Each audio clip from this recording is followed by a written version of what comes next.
Bumungad sa kanya ang amoy ng usok ng Maynila. Maingay, magulo, at pamilyar. Matagal niyang iniwan ang bansang ito. Ngunit ngayong bumalik siya, tila bawat kanto ay bumubulong ng alaala. Sa likod ng tinted window ng itim na kotse, malamig ang titig ni Michael habang pinagmamasdan ang daan. Ngunit sa gitna ng abalang kalsada, isang anino ang tumusok sa kanyang paningin. Isang babae, nakasuot ng simpleng bestida, may hawak na lumang bag, pasakay ng bus, at parang may huminto sa mundo. Ang tibok ng puso ni Michael ay biglang lumakas. Sandra? Hindi siya maaaring magkamali.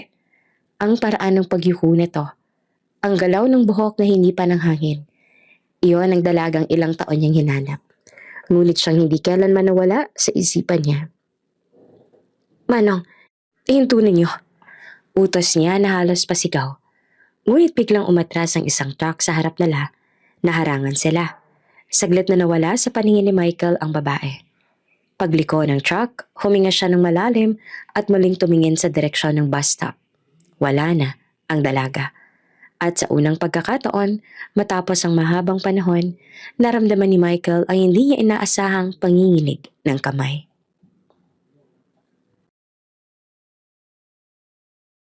Bago ka pa lang sa channel neto, ibang kwento ni Ate Jane, istorya mo, ikwento ko. Huwag kalimutang pindutin ang notification bell at subscribe button.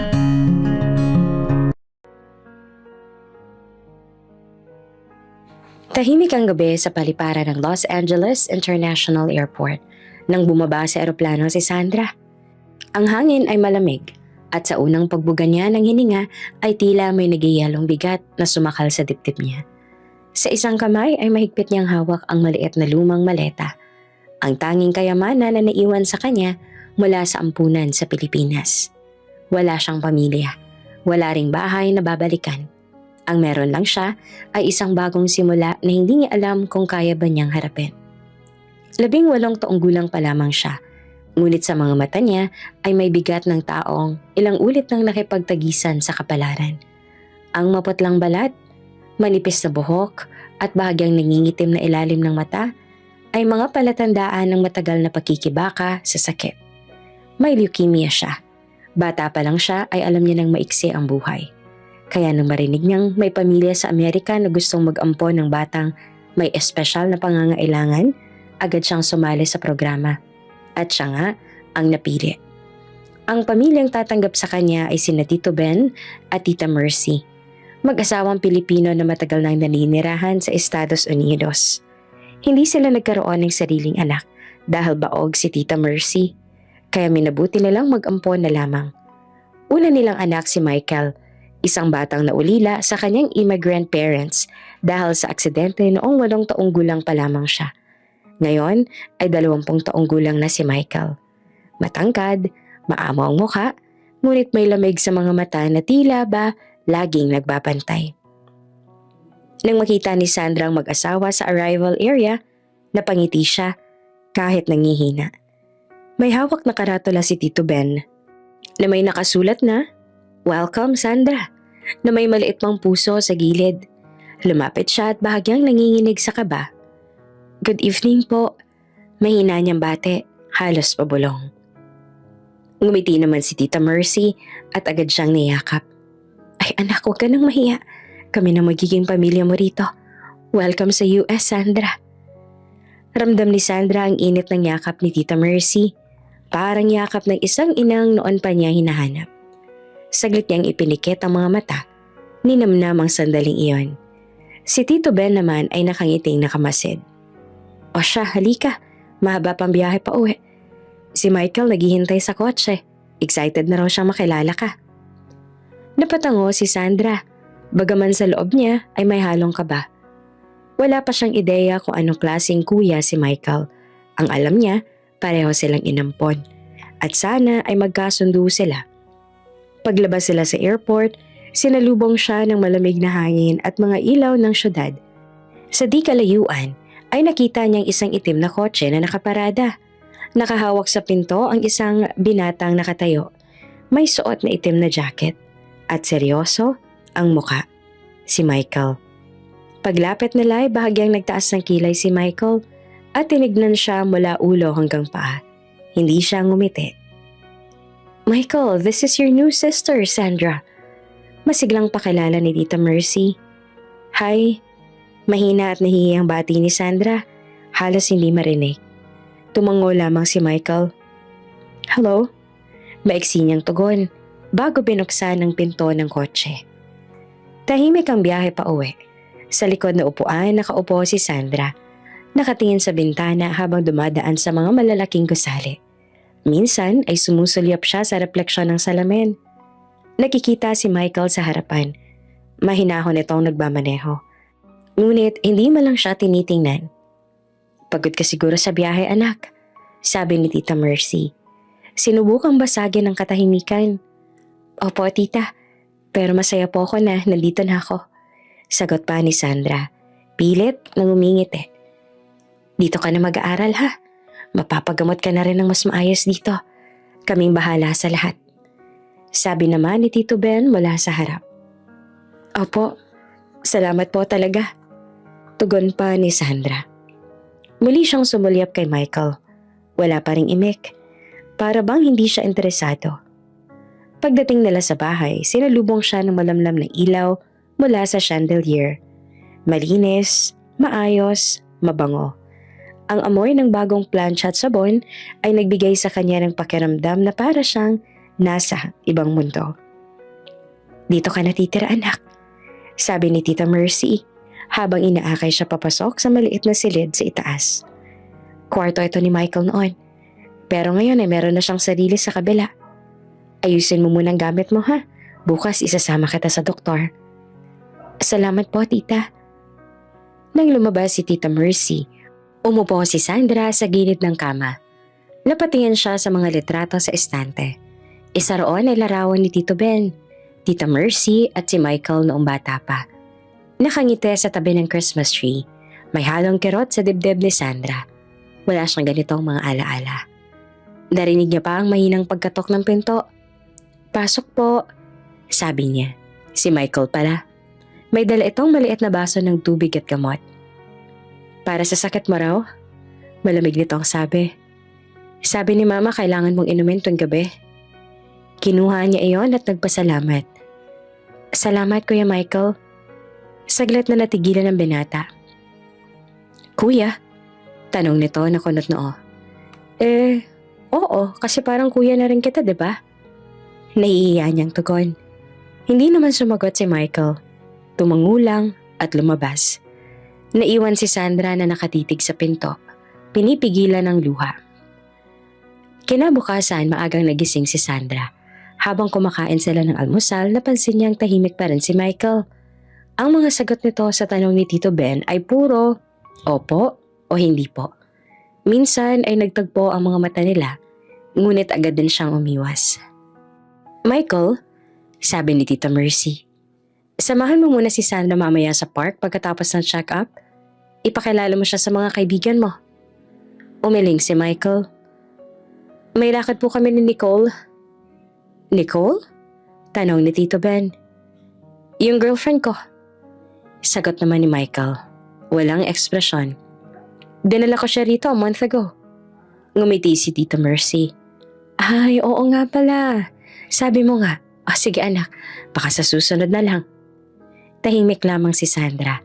Kunwaring abala sa pagkain ng itlog at tinapay. Ngunit sa loob niya, may biglang lungkot. May girlfriend na pala ang kuya niya. Ibig sabihin lamang nito ay hindi sila magiging close talaga.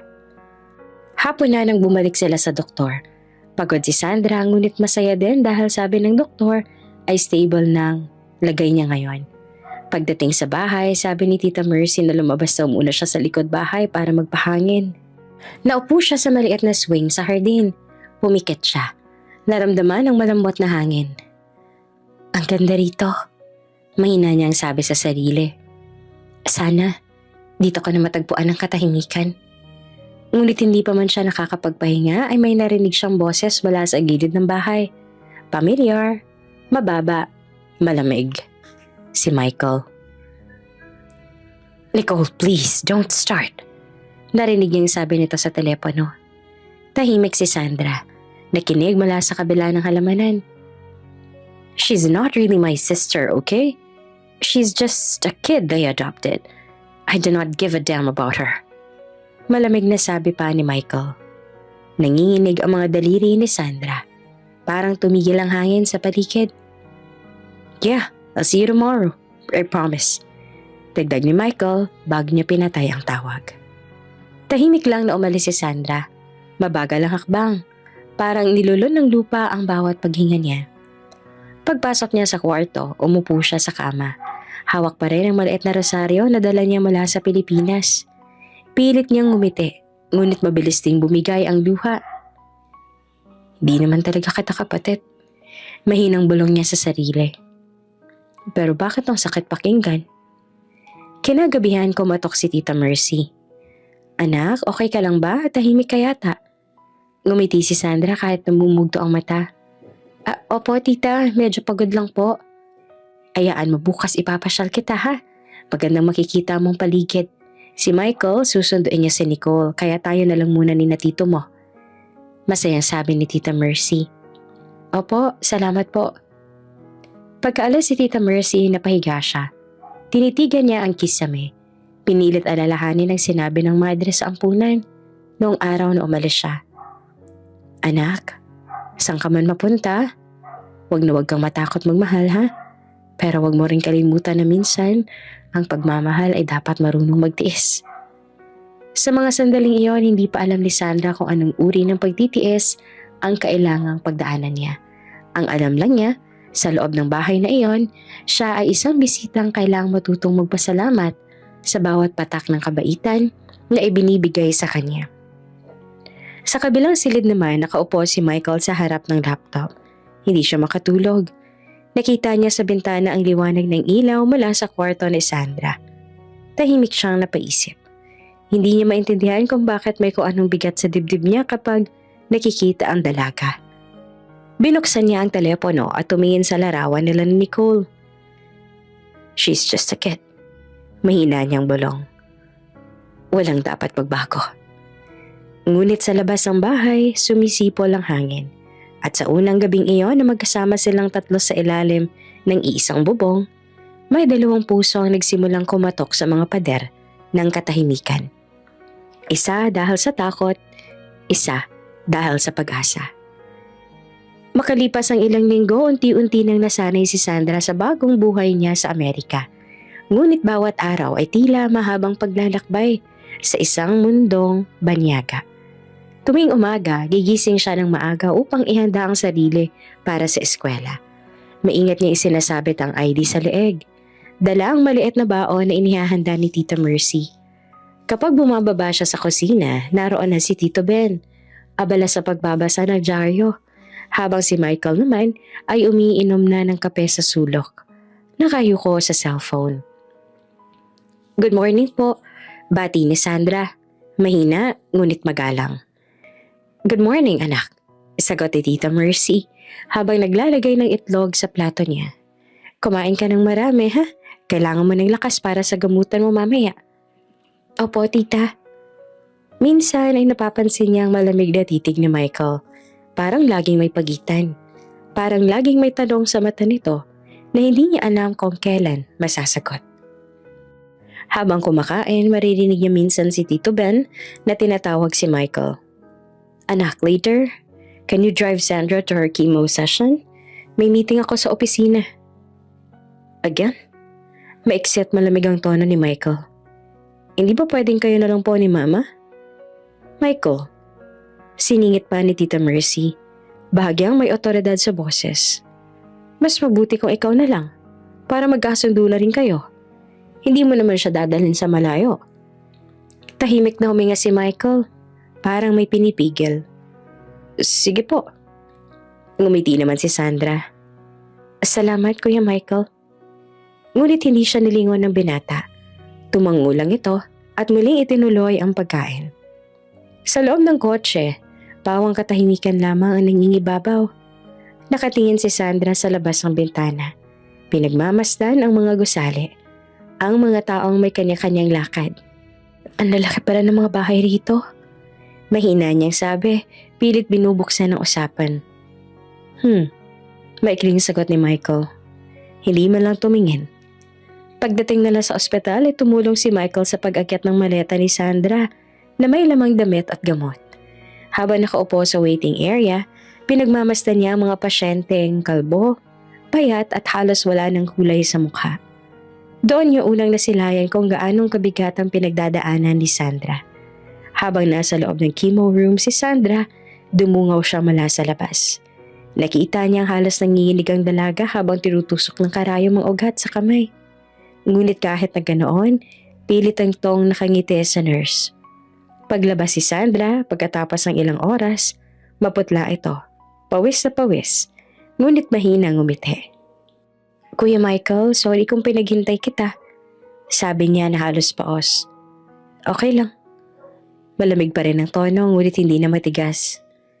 Do you feel okay? Medyo mahina lang po. Sagot ni Sandra. Nakangiti pa rin kahit halatang nahihilo. Tahimik silang naglakad palabas. Sa sasakyan, tahimik lang si Michael. Ngunit hindi niya maiwasang sulyapan ang dalaga. Sa gilid ng labi nito, may bakas ng dugo mula sa ilong. Hey! Mahina niyang sabi. You're bleeding. Nabigla si Sandra at agad na pinunasan iyon. Ay, sorry. Minsan po kasi ganito talaga. Normal lang naman daw, sabi ng doktor. Tahimik na tinanggal ni Michael ang panyo sa bulsa at iniabot iyon sa kanya. Use this. Ngumiti si Sandra, halos hindi makatingin. Salamat kuya. Nang gabing iyon habang kumakain sila ng hapunan, nakatingin lang si Michael kay Sandra. Habang sinasabi ni Tita Mercy na masaya siya sa pag-usad ng gamutan, napansin ni Michael kung paano pilit nang ngumiti si Sandra kahit halatang pagod. May bahagyang pasa sa braso.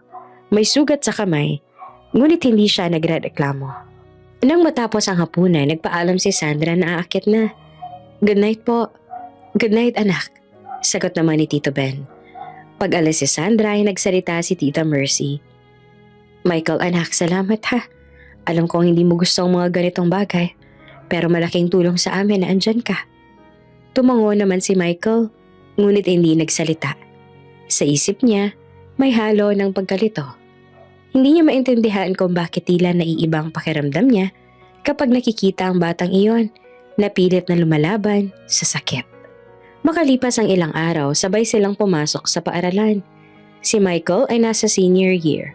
Si Sandra naman ay pinapasok sa special program para sa mga international students. Nahihirapan kasi siya sa English. Madalas mapagkamala ng mga kaklase na mahiyain o walang alam. Hi, are you new? Tanong na isang kaklase sa kanya. Yes, sagot ni Sandra na halatang kinakabahan. From Philippines? Oh, cool, sabi ng isa na nakangisi. Do you know like Manny Pacquiao? Tumango siya. Bagyang natawa. Oh yes, very famous. Ngunit sa likod ng tawanan ng mga kaklase, may narinig siyang bulungan. She looks sick, sabi ng isa. Poor girl. Pilit niyang binaliwala iyon, ngunit sa loob niya ay parang tinutusok ang puso niya. Pag uwi nila, tahimik lang siya sa kotse. Napansin naman niya ni Michael. Why are you quiet? Tanong nito. Wala po, medyo nahirapan lang po sa school. Ang bilis po kasi nila magsalita. Then you have to practice, sagot ni Michael. I can help you if you want. Namilog ang mga mata ni Sandra. Talaga? Okay lang po sa inyo? Tumango naman si Michael. We can start after dinner. Ngayon na siya nakita ni Sandra na bahagyang umiti ang binata. At sa unang pagkakataon, parang lumambot ang bigat sa dibdib niya. Kinagabihan, naupo sila sa sala. May hawak na maliit na notebook si Sandra at lapis. Habang si Michael naman ay nakasandal sa sofa. Okay, sabi ni Michael. Let's start with some expressions. When someone says, "What's up?" you don't say, "I'm fine." You say, "Nothing much," or "I'm good." Got it? Ngumiti si Sandra. Okay. What's up, Kuya Michael? Nothing much, tagon ng binata, sabay tawa. Good job. Natatawa na rin si Sandra. Nakakapanibago po pala. That's okay, sabi ni Michael na nakangiti. You'll get used to it. Habang tumatagal ang gabi na puno ng halakhakan ng sala, si Tita Mercy ay nakangiti mula sa kusina. Pinagmamasdan ng dalawa. Si Tito Ben naman ay tahimik na tumango.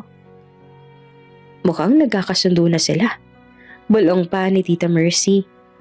Ngunit hindi lahat ay masaya. Kinabukasan, sinundo ni Michael si Nicole.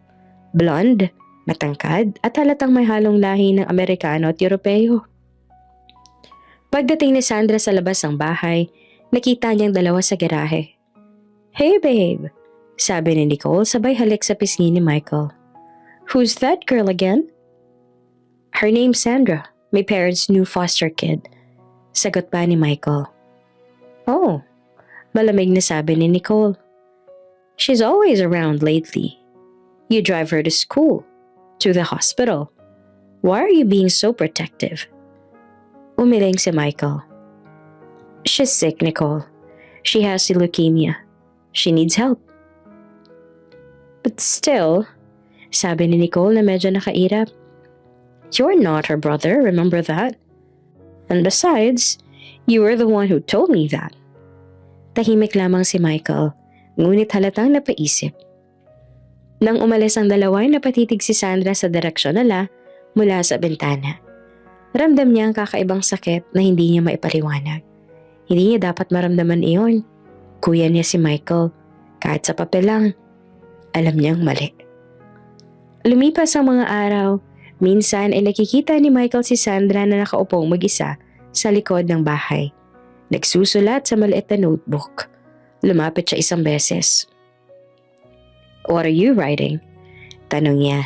Napapitlag naman si Sandra. Wala po, kung ano-ano lang. Can I read? Umiling siya. Nakakahiya po. Ngumiti naman si Michael. Okay, I won't force you. Tahimik silang nagtagal doon. Ang araw ay papalubog at ang hangin ay malamig. Biglang may dugo na naman na tumulo sa ilong ni Sandra. Hey, sabi ni Michael na agad na kumuha ng panyo. You okay? Tumango si Sandra. Normal lang po ito, kuya. Ngunit hindi na siya mapakali. Tumayo siya at kinuha ang malamig na tubig. Pinahira ng mukha ng dalaga. Next time, tell me right away. Seryosong sabi ni Michael. Don't hide it. Opo. Mahina niya namang tugon. Sorry po. Sa unang pagkakataon, marahang hinawakan ni Michael ang ulo niya at lumite ng bahagya. You're too stubborn for someone so small. Natigilan naman si Sandra. Hindi niya alam kung bakit ang simpleng ngiting iyon ay parang musika. Ngunit agad din niyang inalis sa isipan iyon. Pagkaraan ng ilang linggo, dumalaw si Nicole sa bahay. Habang nagluluto si Tita Mercy, lumapit siya kay Michael na abala sa paghuhugas ng pinggan. So, how's your sick sister? Tanong ni Nicole, bahagyang may panunukso. She's not my sister. Sagot naman ni Michael. And she's doing better. Really?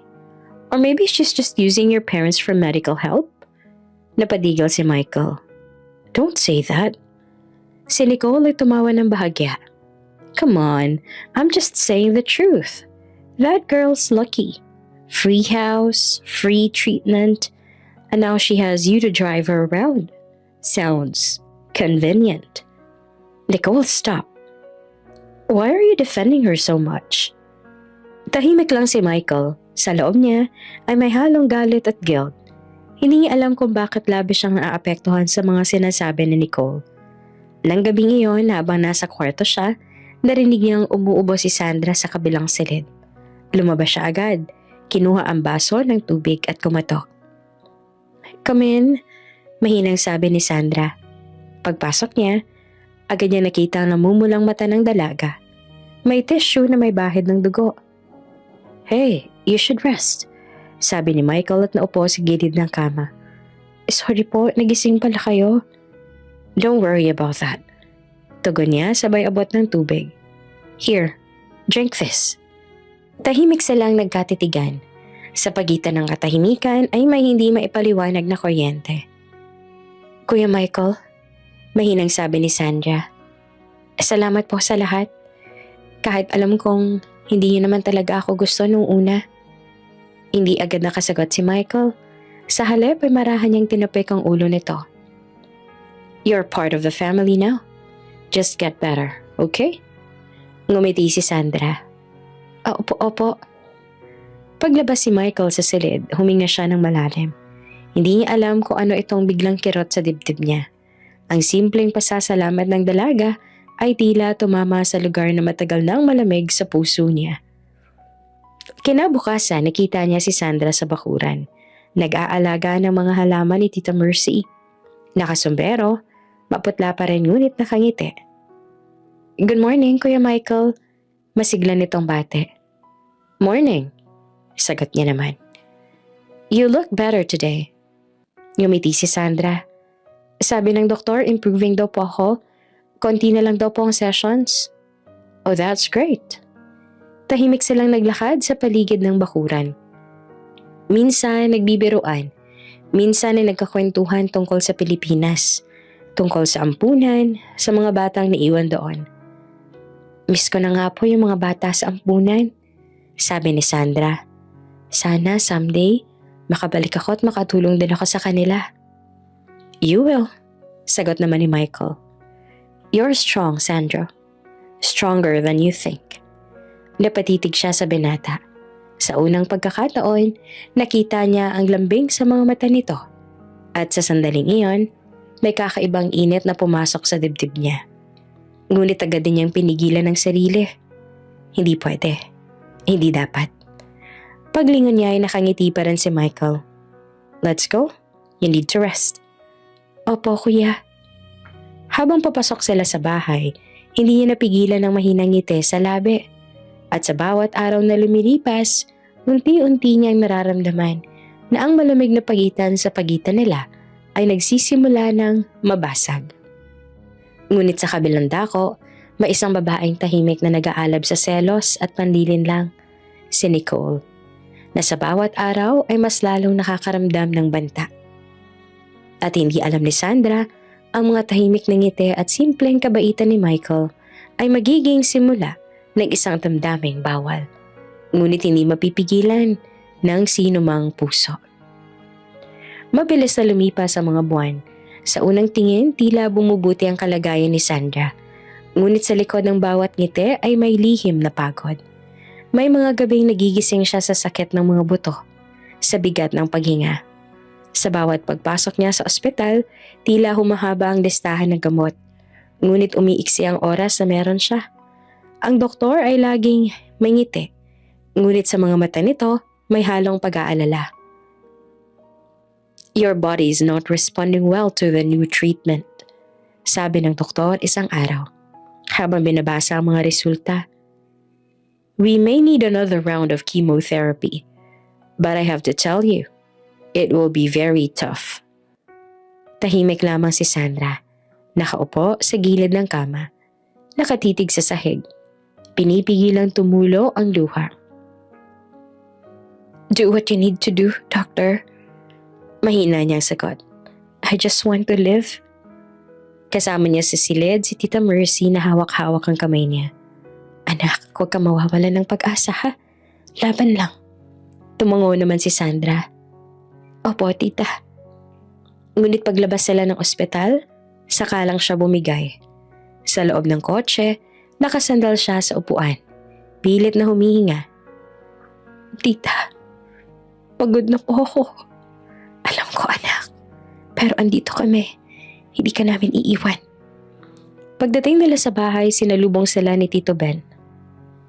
Anong sabi ng doktor? Luminga si Tita Mercy bago nagsalita. Hindi maganda. Kumalat ulit yung cancer cells niya. Napatigil si Tito Ben. Pero sabi nila last time, stable na siya. Hindi na raw ngayon. Kailangan ulit ng bagong round ng chemo. Tahimik lamang si Michael. Nakatayo sa hagdanan. Pinagmamasdan sila at hindi niya alam kung ano ang sasabihin. Ilang araw lang nakaraan, nakita niyang nakatawa na si Sandra habang nagdidilig ng halaman. Ngayon parang ibang tao na ito. Maputla, marupok at halos hindi na makatingin ng diretsyo. Kinagabihan habang kumakain sila, halos walang imik si Sandra. "Anak, kumain ka ba?" sabi ni Tita Mercy. "Kahit kaunti lang." "Busog pa po ako," sagot ni Sandra, halos pabulong. Si Michael ay tahimik lang, pinagmamasdan siya. Sa bawat subo ni Sandra, parang hirap na hirap siyang lunukin ng pagkain. Pagkatapos ng hapunan, lumapit si Tito Ben kay Michael. "Anak, can we talk?" "Sure, Dad," sagot naman ng binata. Medyo kinakabahan sa tono ng ama. Pumasok sila sa study room. Nandoon naman si Tita Mercy, hawak ang ilang papeles. "Michael," sabi ni Tito Ben, "we need to talk about Sandra's situation." "What about her?" tanong ni Michael. "Her visa," sagot ni Tita Mercy. "It will expire in 2 months. And if that happens, she can't stay here legally. And she can't continue her treatments." Can we just renew it?" tanong ni Michael. "We tried," sagot ni Tito Ben. "But the paperwork takes too long. And because she's already 18 next month, she will no longer qualify under the child adoption program." "So what do we do?" Tahimik silang nagkatitigan hanggang sa may kumatok sa pinto. Isang abogado ang pumasok, si Attorney Lewis, family friend ng mga Santos. "Good evening," bati nito. "I'm so sorry to come on short notice, but your parents told me everything, Michael. There might be one option left." "What kind of option?" "Technically," sabi ng abogado, "she can stay in the country if she marries a citizen." Napatigil si Michael. "You mean marriage?" "Yes," sagot ni Attorney Lewis. "A legal, technical marriage. No ceremony required. It can be annulled later once she's better. But it will make her a permanent resident, and she can continue her treatment without interruption." Hindi naman makapaniwala si Michael. "Oh, that's insane. She's like my sister." "Michael," mahinang sabi ni Tita Mercy, "alam nating mahirap to, pero wala nang ibang paraan." Tumayo siya at halatang inis. "There has to be another way. We can adopt her, right?" "We tried," sagot ni Tito Ben, "but the process will take us at least a year. Her visa will expire in 2 months. Wala na tayong oras." Tahimik si Michael. Naglakad papunta sa bintana. Nakatingin siya sa labas. Sa dilim ng hardin, sa isip niya, nagbabanggaan ng katuwiran at emosyon. "I can't just marry her," bulong niya. "It doesn't feel right." Lumapit si Tita Mercy. "Anak, sometimes love means sacrifice. Hindi namin sinabi na mahalin mo siya bilang asawa. Gawin mo lang to para mailigtas siya." Tahimik si Michael. Hindi niya alam ang sasabihin. Kinabukasan, dinala nila si Sandra sa ospital para sa panibagong gamutan. Si Michael ay tahimik lang sa tabi, hawak ang bag niya. Habang tinutusok ng nurse ang braso ni Sandra, napapangiwi siya sa sakit. Kuya Michael, masakit po." Mahina niyang sabi na halos pabulong. Lumapit si Michael at hinawakan ng kamay niya. "I know, just hold on, okay?" Tahimik lang silid. Ang tunog ng makina at mahinang hum ng air conditioner lang ang maririnig. Maya-maya ay nagsalita si Sandra. "Kuya Michael, totoo po bang uuwi ako pagkatapos ng visa ko?" Natigilan siya. "Sino naman nagsabi niyan?" "Narinig ko po sina tita kagabi, nag-uusap. Sabi nila baka hindi na daw ma-renew." Hindi agad siya nakasagot. Nakatingin lang siya sa payat na mukha ng dalaga. Sa bawat hibla ng buhok na nalalagas, sa bawat ngiting pilit, nakikita niya kung gaanong kahigpit ang kapit nito sa buhay. "Don't worry about that," sabi niya sa huli. "We'll fix it. I promise." Ngumiti naman si Sandra. Mahina, ngunit totoo. Salamat po, kuya. Ngunit hindi niya alam kung paano niyang tutuparin ang pangakong iyon. Pagkalipas ng ilang araw, lumala pa ang kalagayan ni Sandra. Madalas na siyang mahilo. Minsan ay nawawala ng malay. Isang gabi habang papunta sila sa ospital, bigla siyang bumagsak sa sahig ng kotse. Sandra! Sigaw ni Michael sabay alalay. Hey! Open your eyes, Sandra! Nanginginig ang kamay niya habang tinatawag ang pangalan nito. Si Tita Mercy naman sa likod ay umiiyak, habang si Tito Ben ay humahataw sa manibela. Pagdating sa emergency room, agad silang sinabihan ng doktor na malubha na ang kondisyon ng dalaga. She's losing strength, sabi ng doktor. If her treatment stops, she may not survive the next few months. Si Michael ay nakatayo sa labas ng kwarto. Halos hindi makagalaw. Pinagmamasdan niya si Sandra na nakaratay sa puting kama. Nakakabit sa mga tubo, mahina, ngunit humihinga. Lumapit si Tita Mercy sa kanya at umiiyak. Anak, please. Hindi na namin alam ang gagawin. Tahimik lamang si Michael. Sa isip niya ay bumabalik ang lahat ng alaala. Ang unang araw na dumating si Sandra sa bahay. Ang mga tahimik na umagang sabay silang kumakain. Ang mga tawa habang nagtuturo siya ng English. Ang mga gabing umiiyak ito sa sakit. At siya ang nag-aabot ng tubig. At ngayon, narito siya, nakahandusay sa kama. Halos wala ng kulay ang balat. Sa labas ng silid nakatayo si Attorney Lewis. May hawak na sobre ng mga dokumento. Michael, sabi nito, I know this is difficult, but time is running out. If you want to proceed, you need to sign tonight. Napalunok siya. Are you sure this is the only way? Yes. If she leaves the country, her treatment will stop, and she may not survive long enough to restart it back home. Tinitigan ni Michael ang pinto ng silid. Sa loob, si Sandra ay nakapikit. Humihinga ng mabagal, sa kanyang isipan, nagbabalik ang lahat ng sandali. Ang mga salitang, Kuya Michael na laging may kasamang ngiti. Kahit may sakit, ang bawat salamat po na parang sinasaling ng hangin. Naramdaman niyang may luha na tumulo sa pisngi niya. Hindi niya alam kung dahil ba yan sa awa, sa takot, o sa isang damdaming hindi niya na maipaliwanag. Kinabukasan, tahimik ang bahay. Si Tito Ben at Tita Mercy ay nasa mesa. Parehong pagod. Si Michael ay tahimik na lumapit. Dad? Mom, sabi niya. Where are the papers? Napatingin si Tita Mercy. Anak, sigurado ka ba? Tumango siya. Bagaman nanginginig ang kamay. Kung ito lang ang paraan para mabuhay siya, gagawin ko. Tahimik si Tito Ben bago iniabot ang envelope. Oh, thank you, son. Sa ospital habang nakahiga si Sandra, pumasok naman si Michael. Nakangiti siya ngunit halatang pagod. Kuya Michael, sabi ni Sandra. Mahina ang boses. Ang ganda po ng araw ngayon. Ngumiti siya. Oo, maganda nga. Bakit po kayo naka-formal? Tanong ni Sandra na nakakunot ang noo. Ha? Wala lang. May aasikasuhin ng akong papeles. Ngumiti siya ngunit hindi maalis ang kaba sa dibdib. Paglabas niya, sinalubong siya ng abogado. Everything's ready? You just need to sign here. Kumuha siya ng malalim na hininga.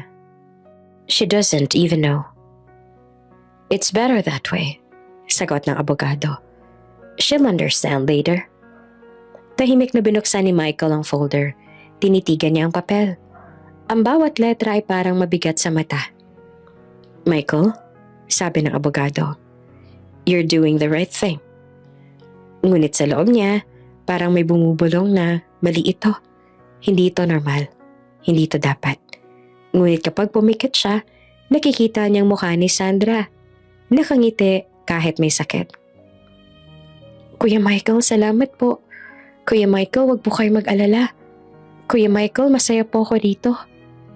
Ilang sandali pa ay kinuha niya ang ballpen. Nangatog ang kamay niya, ngunit sa huli, inilagay niya ang lagda sa papel. Pagkatapos niyang pumirma, ibinaba niya ang ballpen at tumitig sa abogado. "Please," sabi niya, "make sure that she gets to finish her treatment." Ngumiti naman si Attorney Lewis. "You have my word." Sa kabilang silid ay dumilat si Sandra. Hinanap ng mata niya si Michael ngunit wala ito. May nararamdaman siyang kakaiba sa dibdib. Parang may mabigat na nangyayari sa labas. "Tita," mahina niyang sabi, "nasaan po si Kuya Michael?" Tumingin naman si Tita Mercy at pinipigilan ng luha. May inaasikaso lang siya, anak, para sa'yo." Ngumiti naman si Sandra, bagaman mahina. "Lagi po siyang mabait sa akin." Sa hallway ng ospital, huminga ng malalim si Michael. Tumingin siya sa langit mula sa bintana. Sa wakas, tapos na. Ngunit habang hawak niya ang kopya ng marriage certificate, hindi niya maiwasang manginig ang kamay niya. Ngayon ay asawa niya na si Sandra. Hindi sa puso, kundi sa papel. Ngunit sa bawat tibok ng puso niya, may bulong na hindi niya kayang patahimikin. At sa sandaling iyon, hindi niya na alam kung sino ba talaga ang naililigtas niya. Si Sandra o ang sarili niyang pusong matagal nang nagtatago ng bawal na damdamin. Sa malayong silid, habang naglalakad ang nurse, napahinto ito. Si Sandra ay nakatulog muli. Ngunit ang monitor sa tabi niya ay nagbago ng tunog. Nag-alarma ang makina. "Doctor, she's crashing!" Sigaw ng nurse. Sa labas ang pinto, si Michael ay napasigaw. "Sandra!" Muling bumalik ang kulay sa pisngi ni Sandra pagkalipas ng ilang araw. Nakahinga ng maluwag sina Tito Ben at Tita Mercy nang sabihin ng doktor na ligtas na muna siya. Maayos ang naging reaksyon ng katawan niya sa gamot at maaari na siyang makalabas ng ospital sa loob ng ilang linggo. Nang marinig iyon, napaluha si Tita Mercy at niyakap ang dalaga. "Salamat, Panginoon," sabi niya habang nanginginig ang boses. "Akala ko mawawala ka na sa amin." Ngumiti si Sandra. Mahina, ngunit totoo. "Hindi ko pa po siguradong panahon, tita." Ngunit sa gilid ng kwarto, nakatayo si Michael. Tahimik at hindi makatingin ng diretsyo. Sa loob niya ay may halong gaan at bigat. Gaan dahil buhay si Sandra. Ngunit bigat dahil alam niyang sa ilalim ng lahat ng ngiting iyon, may lihim siyang itinago. Si Sandra ay hindi pa alam ang buong katotohanan. Hindi pa niya alam na pumasok siya sa isang kasunduang hindi niya hinihingi. Kinabukasan, habang nag-aayos sa mga gamit si Sandra ay dumating si Michael sa silid. Nakaitim itong jacket at may hawak na folder. Tahimik siyang lumapit. "Kuya Michael?" Bati ni Sandra na nakangiti. "Pwede na daw po ako umuwi, sabi ng doktor." Ngumiti naman si Michael ng pilit. "Oh, that's good news." Tahimik silang pareho sandali. Naririnig lang mahinang tikatik ng ulan sa labas. Sandra," sabi ni Michael sa wakas. Medyo garalgal ang boses. "May kailangan lang tayong pag-usapan." Napatingin naman si Sandra. Ano po yun?" "May mga papeles lang na kailangan mong permahan," sagot niya. Sabay inilapag ang folder sa mesa. "Para daw sa visa mo." Lumapit si Sandra at binuksan iyon. Nagtaka siya nang makita ang salitang nakasulat sa unang pahina. Napatigil siya at hindi agad nakapagsalita. "Kasal?" Bulong niya, halos hindi marinig. Umupo si Michael sa gilid ng kama. "It's not what you think it is. It is the only way to extend your stay here. The lawyer said it is temporary. Purely legal." Tahimik lamang si Sandra. Parang bumagal ang lahat sa paligid. "Kasal po tayo?" Mahina niyang tanong. Tumango si Michael. "On paper, yes. But it means nothing. Wala itong ibig sabihin sa atin. It is just so you can continue your treatment." Tahimik, naririnig lang mahinang tikatik ng ulan at ang tibok ng puso ni Sandra. "Bakit po hindi niyo sinabi agad?" Tanong niya na halos pabulong. "Because I did not want to pressure you," sagot ni Michael. "You were weak." I thought it was better that you did not know until you were stronger. Tumingin si Sandra sa mga kamay niya. Nanlamig ang kaniyang palad. So, kailangan ko pong pumirma rin? Yes, sagot pa ni Michael. Para maging valid. Tahimik siyang kinuha ang ballpen. Ngunit bago siya pumirma, tumingin siya kay Michael. Kuya Michael, hindi ko po alam kung anong mararamdaman ko. Parang nakakahiya. Huwag mong isipin yon, sagot niya agad. Ginagawa ko to para sa'yo, para gumaling ka. Ngumiti si Sandra, ngunit sa loob niya ay may kumurot. Salamat po, sabi niya sabay pirma sa papel. Pagkatapos niyang pumirma, isinara ni Michael ang folder at tumayo. It is done. You are safe now. Ngunit sa mga mata ni Sandra, parang may nawala. Pag-uwi nila sa bahay, sinalubong sila ni Tita Mercy na may kasamang luha ng tuwa. Anak, salamat sa Diyos. Tapos na ang problema. Makakapagpapagamot ka na ng maayos. Ngumiti si Sandra at yumakap sa kanya. Salamat po, tita. Si Michael naman ay umakyat agad sa kwarto. Halatang pagod. Hindi niya gustong makipag-usap kanino man. Nang makapasok siya, agad niyang kinuha ang cellphone at tinawagan si Nicole. Nicole, we need to talk, sabi niya. Narinig niya ang maanghang na tono ng boses ng babae sa kabilang linya. You think? Sagot nito. I heard everything, Michael. A marriage? With that girl? Nicole, please. It was just a technical thing. A marriage on paper. She needs to stay for her treatment. So, you are her savior now. Sarkastikong sabi ni Nicole. You just had to play the hero, huh? Please, Nicole. I did it because I could not let her die. She is family. Family? Tawa ni Nicole, puno ng pangungutya. Since when do you marry your family? Tahimik si Michael. Hindi niya alam ang isasagot. You know what, Michael? You are too soft, sabi ni Nicole ang tuloy-tuloy. That girl is using you and your parents. She knows she has you wrapped around her finger. Stop it, Nicole. Matigas na sabi ni Michael. You don't know her. Oh, I know enough, sagot pa ni Nicole. She'll always be your burden, Michael. You'll never be free, as long as she's around. At bago pa siya makasagot, ibinabana ni Nicole ang tawag. Tahimik si Michael, hawak ang cellphone. Parang lumalamig ang buong silid. Hindi niya alam kung bakit, pero sa bawat salitang binitawan ni Nicole, may kirot na bumabangon sa dibdib niya. Kinabukasan, habang nag-aalmusal sila, tahimik lamang si Michael. Si Sandra naman ay nagpipilit na maging masigla. Kuya Michael, may assignment po ako sa English, baka po pwedeng patulong mamaya. Tumingin siya saglit tsaka umiwas.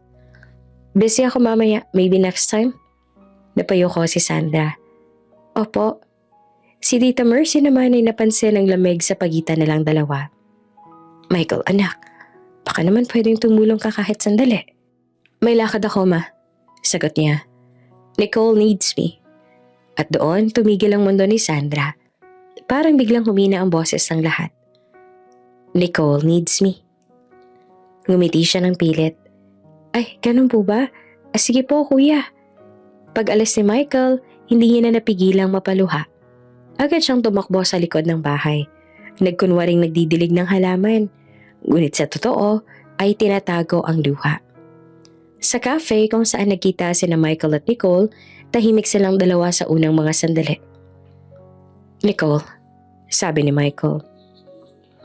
Can we talk calmly? Ngumiti naman si Nicole, ngunit halata ang inis. Calmly? After you secretly married someone?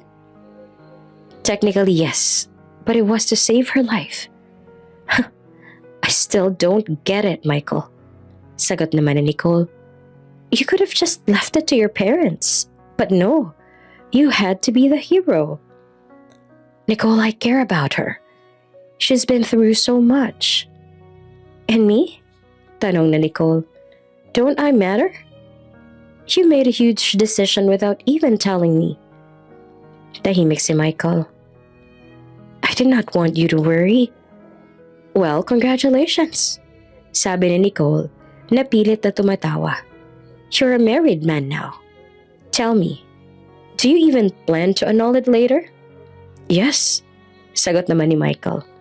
As soon as she's well. Tinitigan siya ni Nicole, malamig ang mga mata. Well, just remember, Michael, you cannot save everyone. Sooner or later, you'll realize she's holding you back.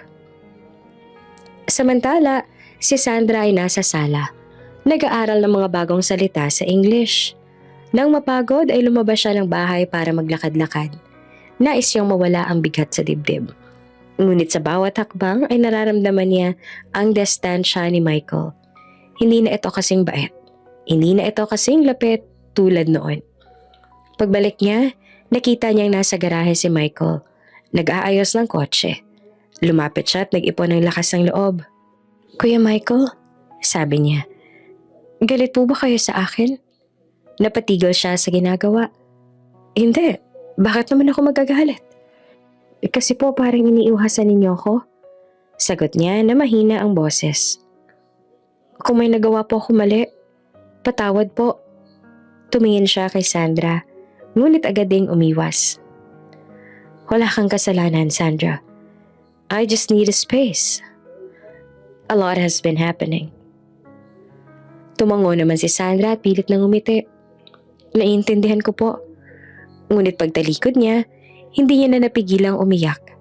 Sa gabing iyon, mag-isa si Michael sa balkonahe.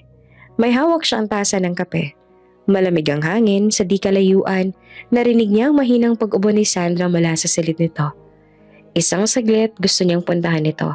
Gusto niyang aluin. Sabihing ayos lang ang lahat. Ngunit naaalala niya ang sinabi ni Nicole. Napapikit siya. Pinilit niyang patigasin ang puso. I have to keep my distance, sabi niya sa sarili. I can't make this even more complicated. Ngunit sa bawat gabing pinipilit niyang umiwas, lalo niyang naririnig ang boses ni Sandra sa isip niya. At doon niya naisip na baka hindi talaga siya galit.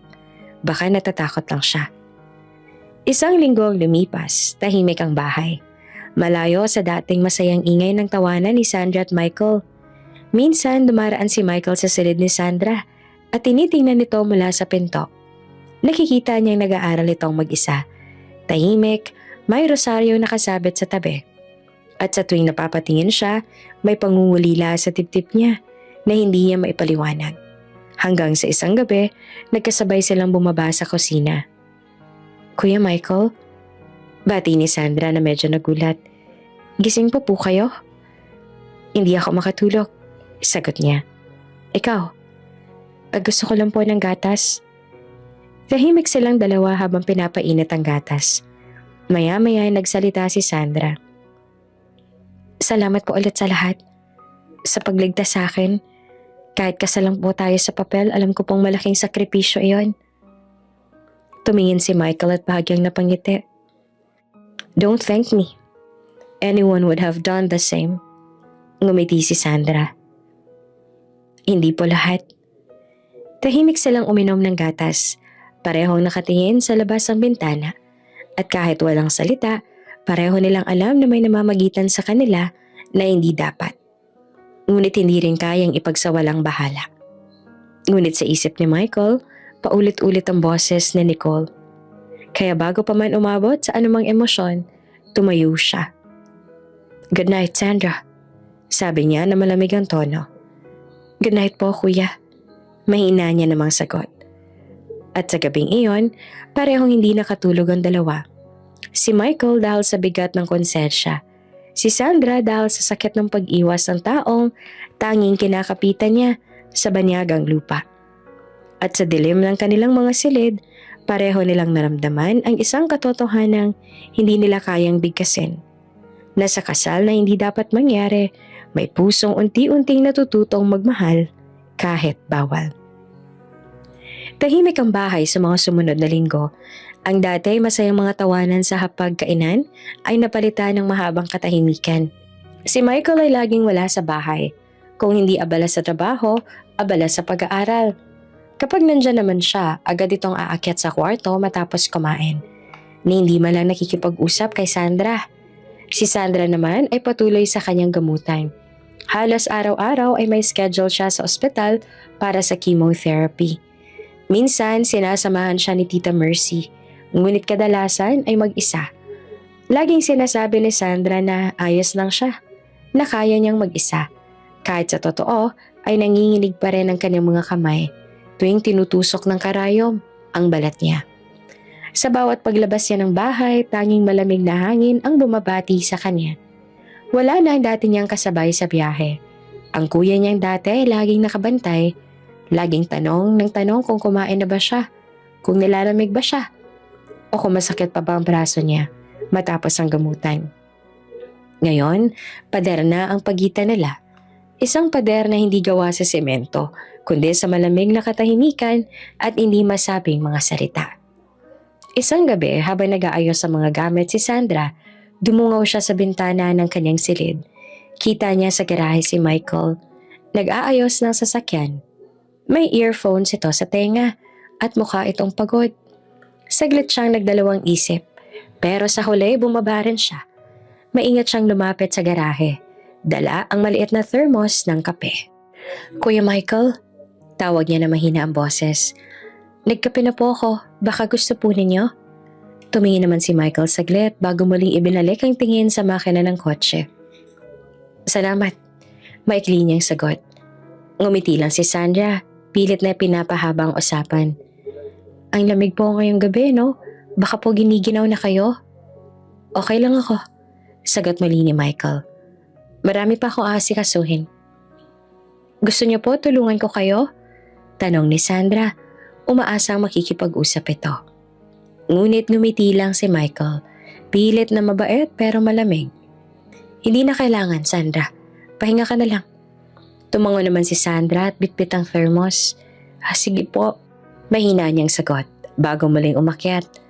At sa bawat yapak niya sa hagdan, parang naririnig niya ang sarili niyang puso na unti-unting nababasag. Kinabukasan, habang nag-aalmusal, napansin ni Tito Ben ang lamig sa pagitan ng dalawang bata. Michael, anak, sabi ni Tito Ben. Hindi mo ba sasabayan si Sandra sa ospital mamaya? May appointment siya. Tumigil naman si Michael sa pagkain at hindi tumingin. May pasok po ako pa. Hindi ako makakasama. Pero may oras ka pa mamayang hapon, hindi ba? Tanong naman ni Tita Mercy. Kahit sunduin mo man lang siya. Tahimik si Michael. Pagkalipas ang ilang segundo, marahan niyang inilapag ang kutsara. Ma, pa, huwag kayong mag-alala. Kaya naman na ni Sandra. Malaki na siya. Hindi na nakasagot agad ang mga magulang. Si Sandra naman nakayuko lang. Tinutulak-tulak ang tinapay sa plato niya. Pag-alis ni Michael, lumapit si Tita Mercy sa dalaga. Anak, pasensya ka na ha. Minsan kasi si Michael, hindi niya lang alam paano magpakita ng pag-aalala. Ngumiti si Sandra ng pilit. Opo, tita. Naiintindihan ko naman po. Ngunit pagtalikod ni Tita Mercy, marahang bumagsak ang luha ni Sandra sa kanyang kape. Kaya ko naman talaga, bulong niya. Pero sana, hindi ko kailangan kayanin na mag-isa. Ilang araw pang lumipas, lalong lumalim ang katahimikan sa bahay. Kung dati ay may mga maikling usapan sa pagitan nila, ngayon ay puro tango at simpleng good morning na lang. Parang may malaking pader talaga sa gitna ng bahay nila. At kahit anong pilit ni Sandra, hindi niya iyon matibag. Isang gabi, lumapit si Titi Mercy kay Michael habang nag-aaral ito sa sala. Michael, sabi niya, napapansin kong lumalayo ka ata kay Sandra. May problema ba? Umiling naman si Michael. Wala ma, busy lang ako.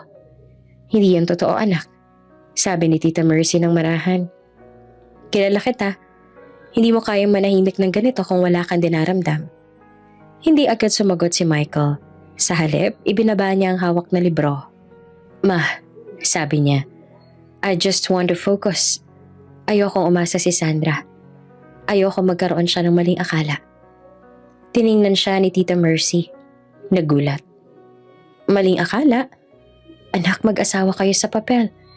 Siyempre may karapatan din siyang umasa kahit kaunti. Umiling naman si Michael. Pero hindi naman totoo ang kasal namin, ma. Ginawa lang namin yun para sa visa niya. Hindi yun pag-ibig. Tahimik si Tita Mercy. Ilang saglit pa, tumango siya. Kung iyon ang iniisip mo, sana sigurado ka sa puso mo. Dahil minsan, anak, kahit kasinungalingan sa papel, totoo pa rin sa puso. Hindi nakasagot si Michael. Nanatili siyang tahimik habang unti-unting nararamdaman ang bigat ng mga salita ng ina. Kinabukasan, habang nasa trabaho si Michael, nakatanggap siya ng tawag mula kay Tita Mercy. Michael, anak, si Sandra. Bakit ba ano nangyari? Hinimatay siya. Sa bahay lang kanina bigla na lang bumagsak na sa ambulansya na kami. Nalaglag ang hawak niyang cellphone sa mesa. Tumayo siya agad. Hindi na tinapos ang trabaho. Tumakbo palabas ng opisina. Habang nagmamaneho, nanginginig ang mga kamay niya. Ang bawat segundo ay mistulang oras. Please God, bulong niya habang tumatakbo ang sasakyan. Huwag ka yun. Hindi pa ako handa. Hindi pa ako handa na mawala siya. Pagdating niya sa ospital, agad niyang nakita sina Tito Ben at Tita Mercy sa labas ng emergency room. Pareho ang luhaan at nag-aalala. Nasaan siya? Tanong agad ni Michael, halos walang hininga. Nasa loob pa, anak. Sagot naman ni Tita Mercy, nanginginig ang boses. Bigla siyang nawalan ng malay. Wala malang reklamo kanina, akala ko ayos na siya. Lumapit si Michael sa pintuan ng emergency room at sumilip sa maliit na bintana. Nakita niya si Sandra, nakahiga, napapaligiran ng mga nurse. May oxygen mask ito at nakakabit sa makina. God, bulong ni Michael, halos maiyak. Bakit ganito? Paglabas ng doktor, agad siyang sinalubong ni Michael. Doc, how is she? She's in a stable condition now, sagot ng doktor. She collapsed due to extreme fatigue and lack of sleep. Her body is still weak, but she's safe for now. Huminga ng malalim si Michael. Parang unang beses niya nakahinga ng maayos. Can I see her? Tumango ang doktor.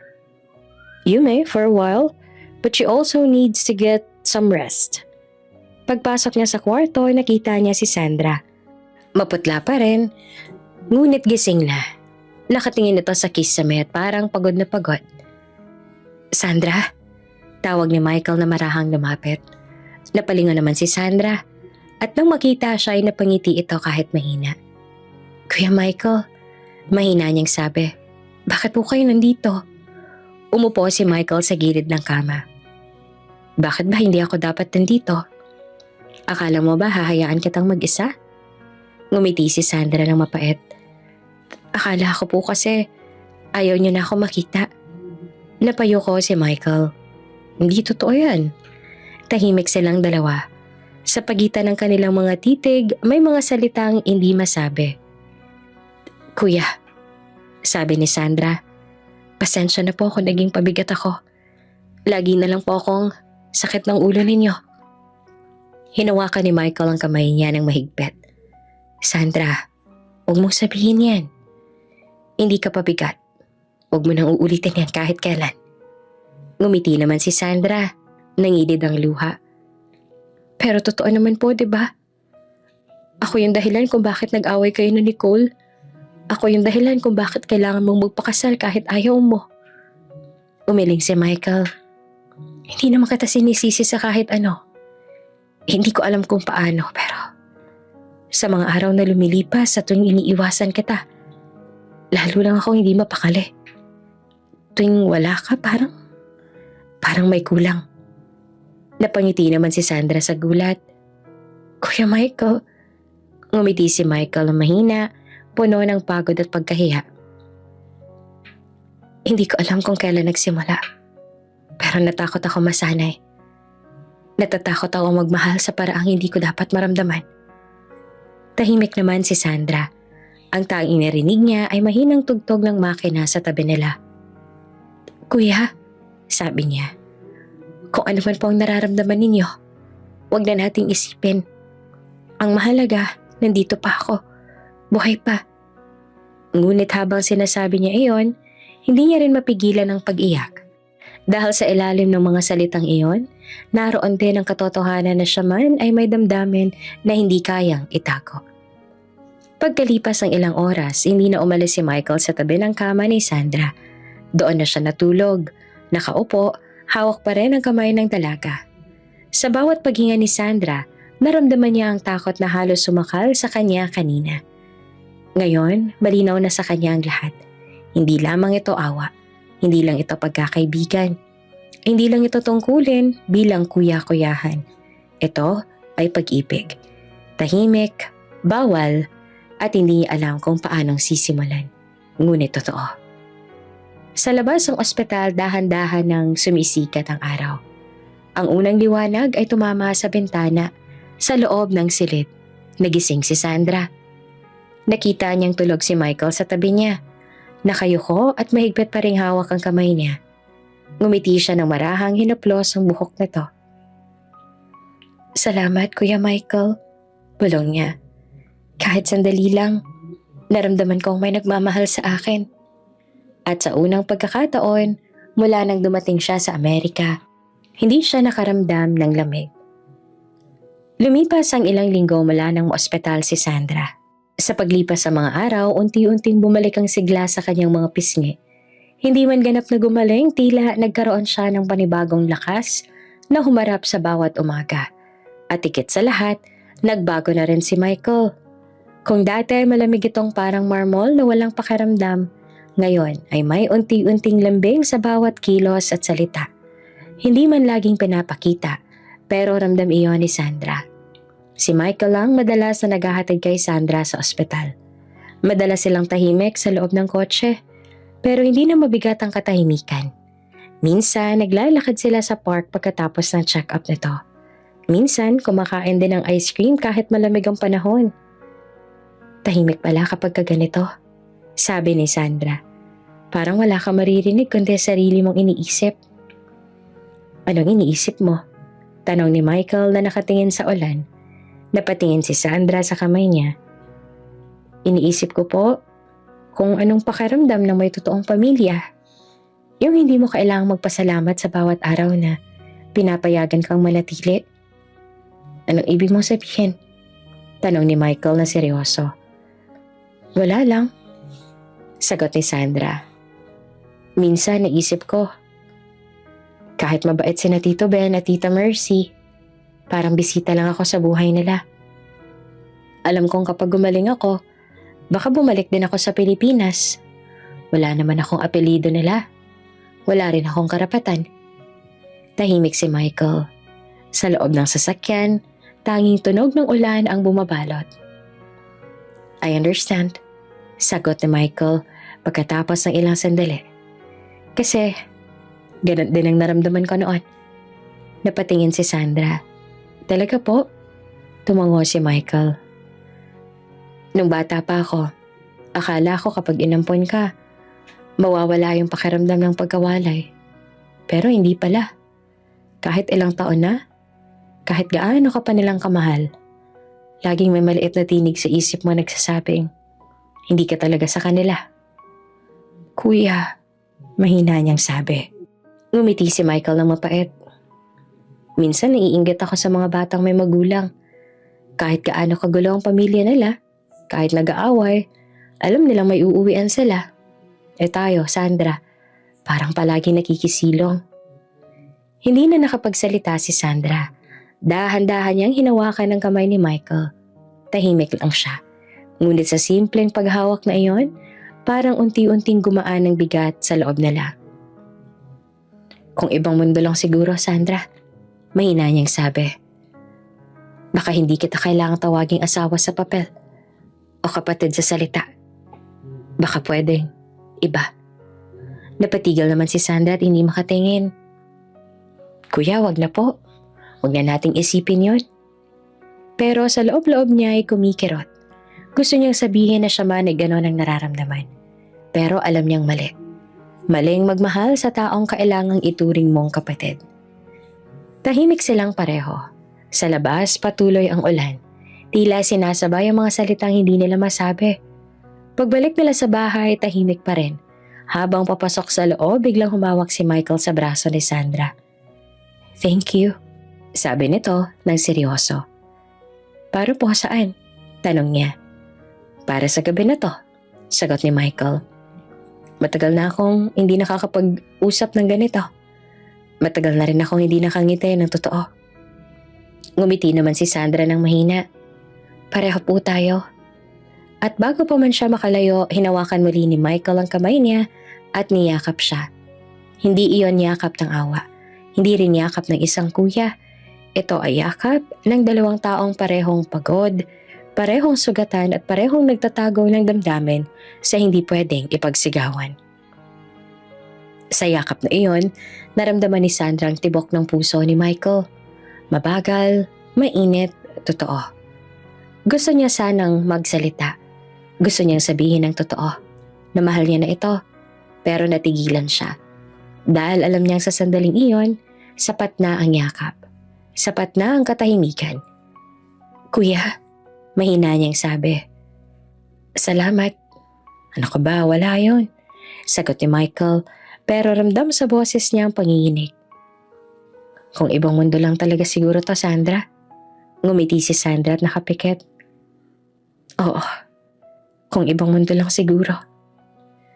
Ngunit hindi nila alam sa labas ng bahay, may matang nanonood sa tapat ng gate. Nakatayo si Nicole, hawak ang cellphone at nakatingin sa bintana kung saan sila niyakap ni Michael. Namumuo ang galit sa mga mata niya. Ang mga luha ay humalo sa ulan sa kanyang pisngi. So, this is what you've become, Michael. Mahinang sabi ni Nicole. She promised me she was nothing to you. At sa gabing iyon, sa unang pagkakataon, may pumutok na bagyong hindi gawa ng kalikasan, kundi ng puso. Sa loob ng bahay natutulog si Sandra nang may kakaibang kapanatagan. Hindi alam na sa labas ay may unos na paparating. At si Michael, habang nakaupo sa tabi ng kanyang kama, tahimik lang na nagbabantay. Hindi rin alam na ang susunod na mga araw, babagsak muli ang pader na akala nilang nagpatibay na nila. Maagang umalis si Michael ng araw na iyon. Tahimik siyang kumain ng almusal. Walang sinabi kay Sandra kundi isang maikling, "Ingat ka ha." Si Sandra naman na sanay sa mga ganitong biglaang pagbabago ng ugali ni Michael ay hindi na rin nagtanong. Matagal niya nang natutunang huwag pilitin ang mga salitang ayaw lumabas. Kaya habang kumakain siya ng mainit na lugaw, tahimik lang niyang pinagmamasan ang upuang dati ay madalas niyang katabi. Pagkatapos ng almusal, tumingin siya sa paligid ng bahay. Tahimik. Wala si na Tito Ben at Tita Mercy. Nasa business trip sila sa San Diego. Tanging tunog ng orasan at ugong ng refrigerator ang maririnig. Muli niyang naramdaman ang kalungkutan na dati akala niya ay nalampasan niya na. Nang hapon ding iyon, nasa labas si Michael. Nakatayo sa likod ng isang kapihan malapit sa universidad. Sa harap niya ay si Nicole. Basang-basa ng luha. Hawak ang kamay niyang pilit niyang inaalis. Nicole, please, calm down. Mahinahon niyang sabi. Calm down? Halos pasigaw na sagot na Nicole. Michael, you are married to her. How can you tell me to calm down? Napabuntong hininga si Michael. But you know it's not real. You know why we did it. Sandra needed her treatment. I did not care, sigaw ni Nicole. You could have found another way. You could have told your parents to find another sponsor. But you married her? And now you're protecting her like she is something more than just a sick girl? Nicole, nagsimula si Michael pero punutol siya nito. No, Michael. I saw you. I saw the way you look at her. You think I did not notice? You treat her like she is your whole world. Stop it! Bulong ni Michael. Nanginginig ang kamay. You're making things up. Of course I care about her because she is family. And that's all. Then look at me in the eye. Sabi ni Nicole. Humakbang palapit. Luhaan. Look at me in the eye. And tell me you do not feel anything for her. Tahimik si Michael. Hindi niya magawang tumingin. Ang mga salita ay parang tinik sa lalamunan. Sa halip, napayuko siya. Napatitig si Nicole, nanginginig ang labi. I knew it. Mahina niyang sabi. I knew it. Tapos binitawan niyang kamay ni Michael at umalis. Naglakad sa ulan na hindi na tumitigil. "Nicole, wait!" Sigaw naman ni Michael, pero hindi na ito lumingon. Ang mga tao naman sa paligid ay napatingin, ngunit hindi niya na ininda. Naiwan siyang nakatayo, basang-basa ng ulan. Hawak pa rin ang cellphone niyang may mga hindi nasagot na mensahe mula kay Sandra. Kinagabihan, tahimik na dumating si Michael sa bahay. Nakaupo si Sandra sa sofa, nakabalot sa kumot. May hawak na libro.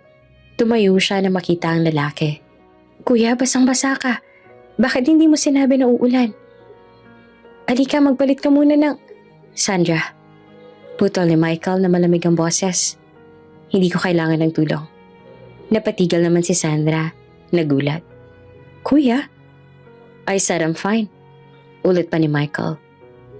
"Please, just leave me alone tonight." Tumalikod ito at pumasok sa kwarto. Malakas na isinara ang pinto. Naiwan si Sandra nakatayo sa gitna ng sala. Hindi niya alam kung bakit biglang nagbago ang tono ni Michael, pero alam niyang may nangyari. At sa mga gabing tulad nito, nararamdaman niya na kahit gaanong sila kalapit noon, may pader pa rin sa pagitan nila na hindi niya kayang lampasan. Kinabukasan, maagang nagising si Sandra para sa kanyang check-up. Wala si Michael pero iniwan ito ang kotse para magamit niya. Nakalagay sa ibabaw ng mesa ang susi at isang maikling note. "Take care. I might be late tonight." Habang tinitingnan ni Sandra ang sulat, may halo itong lungkot at saya. Kahit papaano, iniisip pa rin siya ni Michael. Sa ospital, habang hinihintay ang resulta ng kanyang test, pinagmamasdan niya ang mga taong nakapila. May batang umiiyak, may matandang nakaupo na parang pagod na sa buhay. Naisip niya, siguro, tama lang na huwag umasa ng sobra. Wala namang permanente sa mundong ito. Nang tawagin siya ng nurse, halos hindi siya makagalaw. Ngunit nang lumabas si Dr. Myers, may kakaibang ngiti ito. "Congratulations, Sandra," sabi ng doktor na nakangiti. "Your tests are showing you are in remission. The cancer cells are no longer active." Napatulala si Sandra. Parang hindi niya narinig ang tama. Ano po?" "You are healing, Sandra," ulit ng doktor. "You still need observation, but you are getting better." Dahan-dahan siyang napaupo. Napahawak siya sa dibdib at napaiyak. Hindi dahil sa lungkot, kundi sa gulat. "Salamat, Diyos ko," bulong niya. Pag-uwi niya sa bahay, wala pa rin si Michael. Tahimik ang paligid, kaya nagpasya siya na gusto niyang magluto. Gusto niyang ipagdiwang ang unang magandang balita sa matagal na panahon. Lumabas siya para mamili ng sangkap. Nagluto siya ng adobo, sinigang at paboritong bibingka ni Tita Mercy. Habang nagluluto, naalala niya ang mga gabing nagtutulungan silang maghanda ng pagkain para kay Michael. Ngayon, gusto niyang ibalik ang saya, kahit sandali lang. Nang matapos ang lahat, inayos niya ang mesa. May kandila, may maliit na florera ng bulaklak, at simpleng card na may nakasulat. "Thank you for staying with me, Kuya." Pero habang hinihintay niya ang lahat, ang oras ay parang gumagapang. 8:00, 9:00, 10:00. Wala pa rin. Nakatulog siya sa sofa. Hawak ang tuwalya at nakadungaw pa rin sa bintana. Kinabukasan, mag-aalas 11 na ng umaga nang bumukas ang pinto. Si Michael iyon. Maputla, pagod. "Kuya?" Agad siyang tumayo. "Nasaan ka kagabi? Nagluto pa naman ako para sa Thanksgiving, akala ko." Hindi siya pinansin ni Michael. Tahimik itong tumingin sa sahig. "Kuya?" Tanong muli ni Sandra, lumapit sa kanya. Anong nangyari?" Pero bago pa man ito makasagot ay may kumatok sa pinto. 3 sunod-sunod na katok. Malalim, mabigat. Sandali lang po," sabi ni Sandra at nagmamadaling lumapit sa pinto. Pagbukas niya, 2 pulis ang nakatayo. Isa sa kanila ay may hawak na maliit na envelope. "Good morning, ma'am. Is this the residence of Ben and Mercy Santos?" Napatigil si Sandra. Yes? Why?" Si Michael narinig ang pangalan ay agad na lumapit. "Yes, officer, I'm their son. Why?" Sandali silang nagkatinginan ng 2 pulis. Pagkatapos ay nagsalita ang isa. Sir, I am sorry to inform you. There was a car accident on the interstate last night. The vehicle lost control during the storm. Your parents, Mr. Ben and Mrs. Mercy Santos, did not make it. What do you mean? Mahina niyang tanong. No, that is impossible. They just called me yesterday. They said they will be back after the weekend. Tahimik lang ang mga pulis. Isa sa kanila ay dahan-dahang inabot ang envelope. We are sorry, sir. Tumingin si Michael sa papel, ngunit hindi niya na mabasa. Kuya, mahinang boses ni Sandra. Lumapit siya at hinawakan ang braso ni Michael. Kuya, ano raw sabi nila? Napatulala si Michael.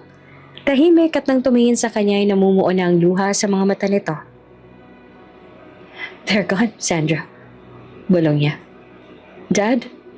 Mom? They are gone. At sa sandaling iyon, tila huminto ang oras. Napatakbo si Sandra at niyakap ang lalaki. Hindi po totoo yun, kuya. Baka nagkamali lang sila. Baka ibang tao yun. Ngunit umiling si Michael, humihikbi. No, Sandra. It is them. They are gone. Walang masabi si Sandra kundi ang mga salitang, hindi po totoo. Habang humahagulgol sa dibdib ni Michael. Ang ulan sa labas ay muling bumuhos. Para bang pati langit ay nakikiramay. Lumipas ang magdamag sa katahimikan. Si Sandra, bagamat hirap sa katawan, ay hindi na rin nakatulog. Magdamag siyang nag-aasikaso ng mga tawag, ng mga papeles, ng lahat ng naiwan. Habang pinagmamasan niya si Michael na nakaupo sa sahig.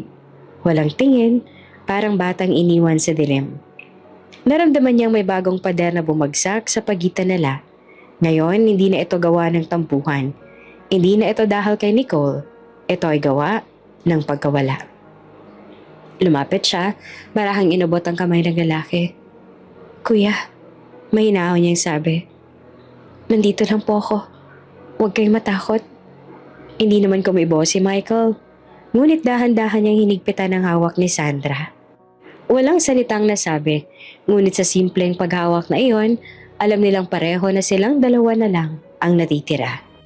Paglipas ng ilang oras, napatingin si Sandra sa mga lumang larawan ni na Tito Ben at Tita Mercy sa dingding. Masaya, nakangiti. Parang buhay na buhay. Napaluha siya, pero ngumiti rin. Salamat po, bulong niya. Kung hindi dahil sa inyo, baka wala na ako rito. Kung hindi ninyo ako inampon, baka wala akong dahilan para lumaban. At sa likod niya, narinig niyang bumuntong hininga si Michael. Lumapit ito, tahimik lang. Tumingin sila pareho sa larawan ng mga magulang nilang pumanaw. Hindi ko alam kung paano ako mabubuhay nang wala sila, sabi ni Michael, paos ang boses. Matatag po kayo, sagot naman ni Sandra, at hindi kayo nag-iisa. Tumingin si Michael sa kanya. Patagal, tahimik. Sa mga matang iyon, nakita ni Sandra ang parehong sakit, parehong paggalito, parehong pag-asa. At sa unang pagkakataon mula nang dumating siya sa bahay na iyon, naramdaman niyang sila na lang talaga. Dalawang kaluluwa ang iniwan ng mundo, pero magkasama pa rin. At habang bumubuhos ang ulan sa labas, pareho silang tahimik na umiiyak. Tahimik ang buong bahay mula nang ilibing sina Tito Ben at Tito Mercy. Walang tunog ng mga halakhak sa umaga. Wala ang amoy ng nilulutong sinigang ni Tita. Wala ang mga yabag ni Tito na palagi nagmamadali tuwing may meeting. Isang buwan ang lumipas mula nang mangyari ang aksidente. Ngunit tila kahapon lang nang marinig nila ang balita. Mula noon, si Michael ay bihirang magsalita. Kung dati nakikitaan pa ito ni Sandra ng maliit na ngiti, ngayon ay halos hindi niya na alam kung anong iniisip nito. Isang umaga habang nag-aalmusal sila, si Sandra ay nakatitig sa tasa ng gatas. Tahimik si Michael naman, nagbabasa ng dokumento sa laptop. Nakapikit ang kilay. Si Sandra ang unang bumasag ng katahimikan. Kuya? Sagot nito na hindi tumitingin. Naayos ko na po lahat ng papelos ko. Katulong ko po si Attorney Lewis. Napatingin naman si Michael at bahagyang nagtaas ang ulo. Anong papeles? Yung tungkol sa kasal? Sagot ni Sandra ng mahinahon. Gusto ko po sanang ayusin ang annulment o divorce. Kasi magaling naman na po ako. Hindi ko na po kailangang manatili dito. Narinig ni Sandra ang mabigat na pagbagsak ng kutsara ni Michael sa plato. Bakit naman biglaan? Tanong nito na malamig ang tono. Hindi naman biglaan, kuya. Sagot ni Sandra na pilit pang umiti. Matagal ko na pong napag-isipan. Wala na po si na Tito Ben at Tita Mercy. Kaya wala na po akong dahilan para magtagal dito. Magaling na po ako. May trabaho naman akong pwedeng balikan sa Pilipinas. Siguro panahon na rin para bumalik ako. Umiling si Michael ng mabagal. You do not have to leave. This is your home. Hindi po. Sagot ni Sandra ng malumanay.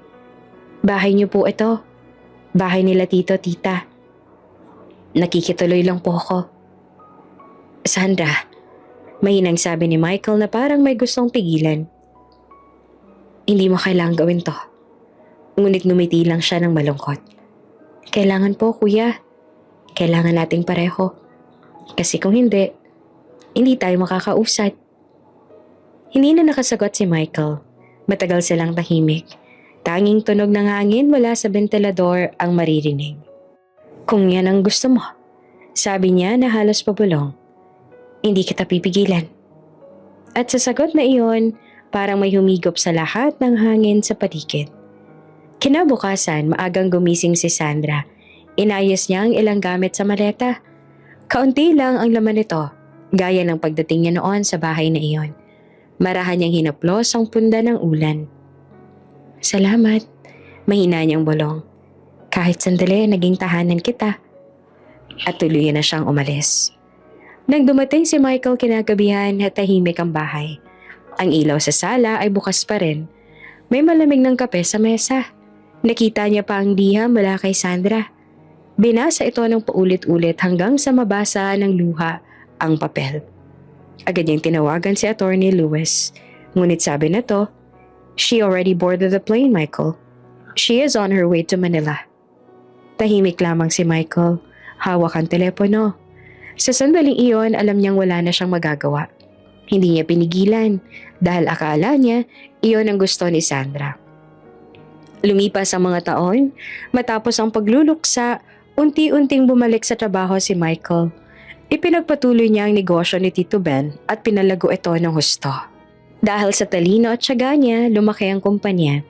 Naging isa siya sa pinakabatang CEO sa California. Kilala bilang matatag, matalino at seryosong negosyante. Ngunit sa kabila ng tagumpay, madalas pa rin niyang madama ang katahimikan sa gabi. Sa bawat kontrata na pinipirmahan, sa bawat press conference, sa bawat tagumpay, may kakabit na pagod na hindi niya maipaliwanag. Isang gabi sa gitna ng isang party, lumapit si Nicole. Matagal na mula nang huli silang magkita at ngayon ay muli silang magkausap.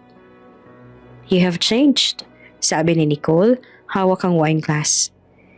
You look older, tired. Ngumiti naman si Michael ng pilit. Life happened. Tahimik naman si Nicole saglit bago siya tumingin ng diretso. I'm sorry for everything. I was selfish before. Si Michael ay tumangulang. We were both young.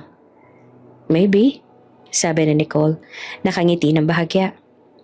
But maybe now we can start again? Tinitigan siya ni Michael. Walang galit sa mata niya, ngunit wala ring init. Pagkatapos ng mahabang katahimikan, dahan-dahan siyang tumango. Maybe.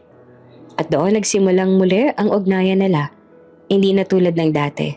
Hindi masaya, hindi rin malungkot. Parang kasunduan ng dalawang taong pagod na sa paghahabol. Habang si Michael ay patuloy na lumalago sa karera, si Sandra naman ay muli nagsimula sa Pilipinas. Nang una siyang bumalik, wala siyang pera. Nanirahan siya sa isang maliit na apartment sa Maynila. Nag-apply siya bilang tutor para sa mga batang may sakit. At doon niya ginugol ang mga susunod na taon. Araw-araw, dinidiligan niya ang mga halaman sa labas ng apartment. Tinuturuan ang mga bata ng math at English. At tuwing gabi ay sinusulat niya sa diary ang mga salitang hindi niya kailanman nasabi kay Michael. Masaya ako, kuya. Madalas niyang isulat. Masaya akong gumising at huminga. Kahit wala ka, kasi buhay pa rin ako. Ngunit kahit gaano siyang masaya, minsan sa gabi ay hindi niya maiwasang umiyak. Isang gabi habang nanonood siya ng balita, may narinig siyang pangalan. Businessman Michael Santos, founder of Golden Tech Solutions, engaged to a longtime partner Nicole Summers. Napatigil siya. Tumigil ang kamay niyang may hawak na baso. Hindi niya alam kung ano ang mararamdaman. Dapat masaya siya. Dapat magpasalamat siya sa masaya si Michael. Pero sa ilalim ng kanyang ngiti, naramdaman niya ang kirot na matagal niya nang tinatago. Congratulations, kuya. Bulong niya sa sarili bago niya pa pinatay ang telebisyon. Lumipas ang 7 taon. 7 taong puno ng tahimik na pagbangon, ng paghilom, ng paglimot na hindi kailanman ganap. Hanggang isang araw bumalik si Michael sa Pilipinas. Dala-dala niya ang tagumpay, ang yaman at ang bagong layunin. Magbubukas siya ng foundation sa Maynila bilang parangal kina Tito Ben at Tita Mercy. At sa sandaling tumapak siya sa lupa ng Pilipinas, parang may kumalapit sa puso niya. Bumungad sa kanyang puso ang amoy ng usok at alinsangan ng Maynila. Maingay, magulo at pamilyar. Matagal niya nang iniwan ang bansang ito. Ngunit ngayong bumalik siya ay tila bawat kanto ay bumubulong ng alaala. Sa likod ng tinted na window ng itim na kotse, malamig ang titig ni Michael habang pinagmamasdan ng daan. Mga taong nagmamadali, mga jeep na naguunahan at mga vendor na sumisigaw ng balot at taho. Ngunit sa gitna ng abalang kalsada, isang anino ang tumusok sa kanyang paningin. Isang babae, nakasuot ng simpleng bestida, may hawak na lumang bag na pasakay ng bus, at parang biglang huminto ang mundo. Ang tibok ng puso ni Michael ay biglang lumakas.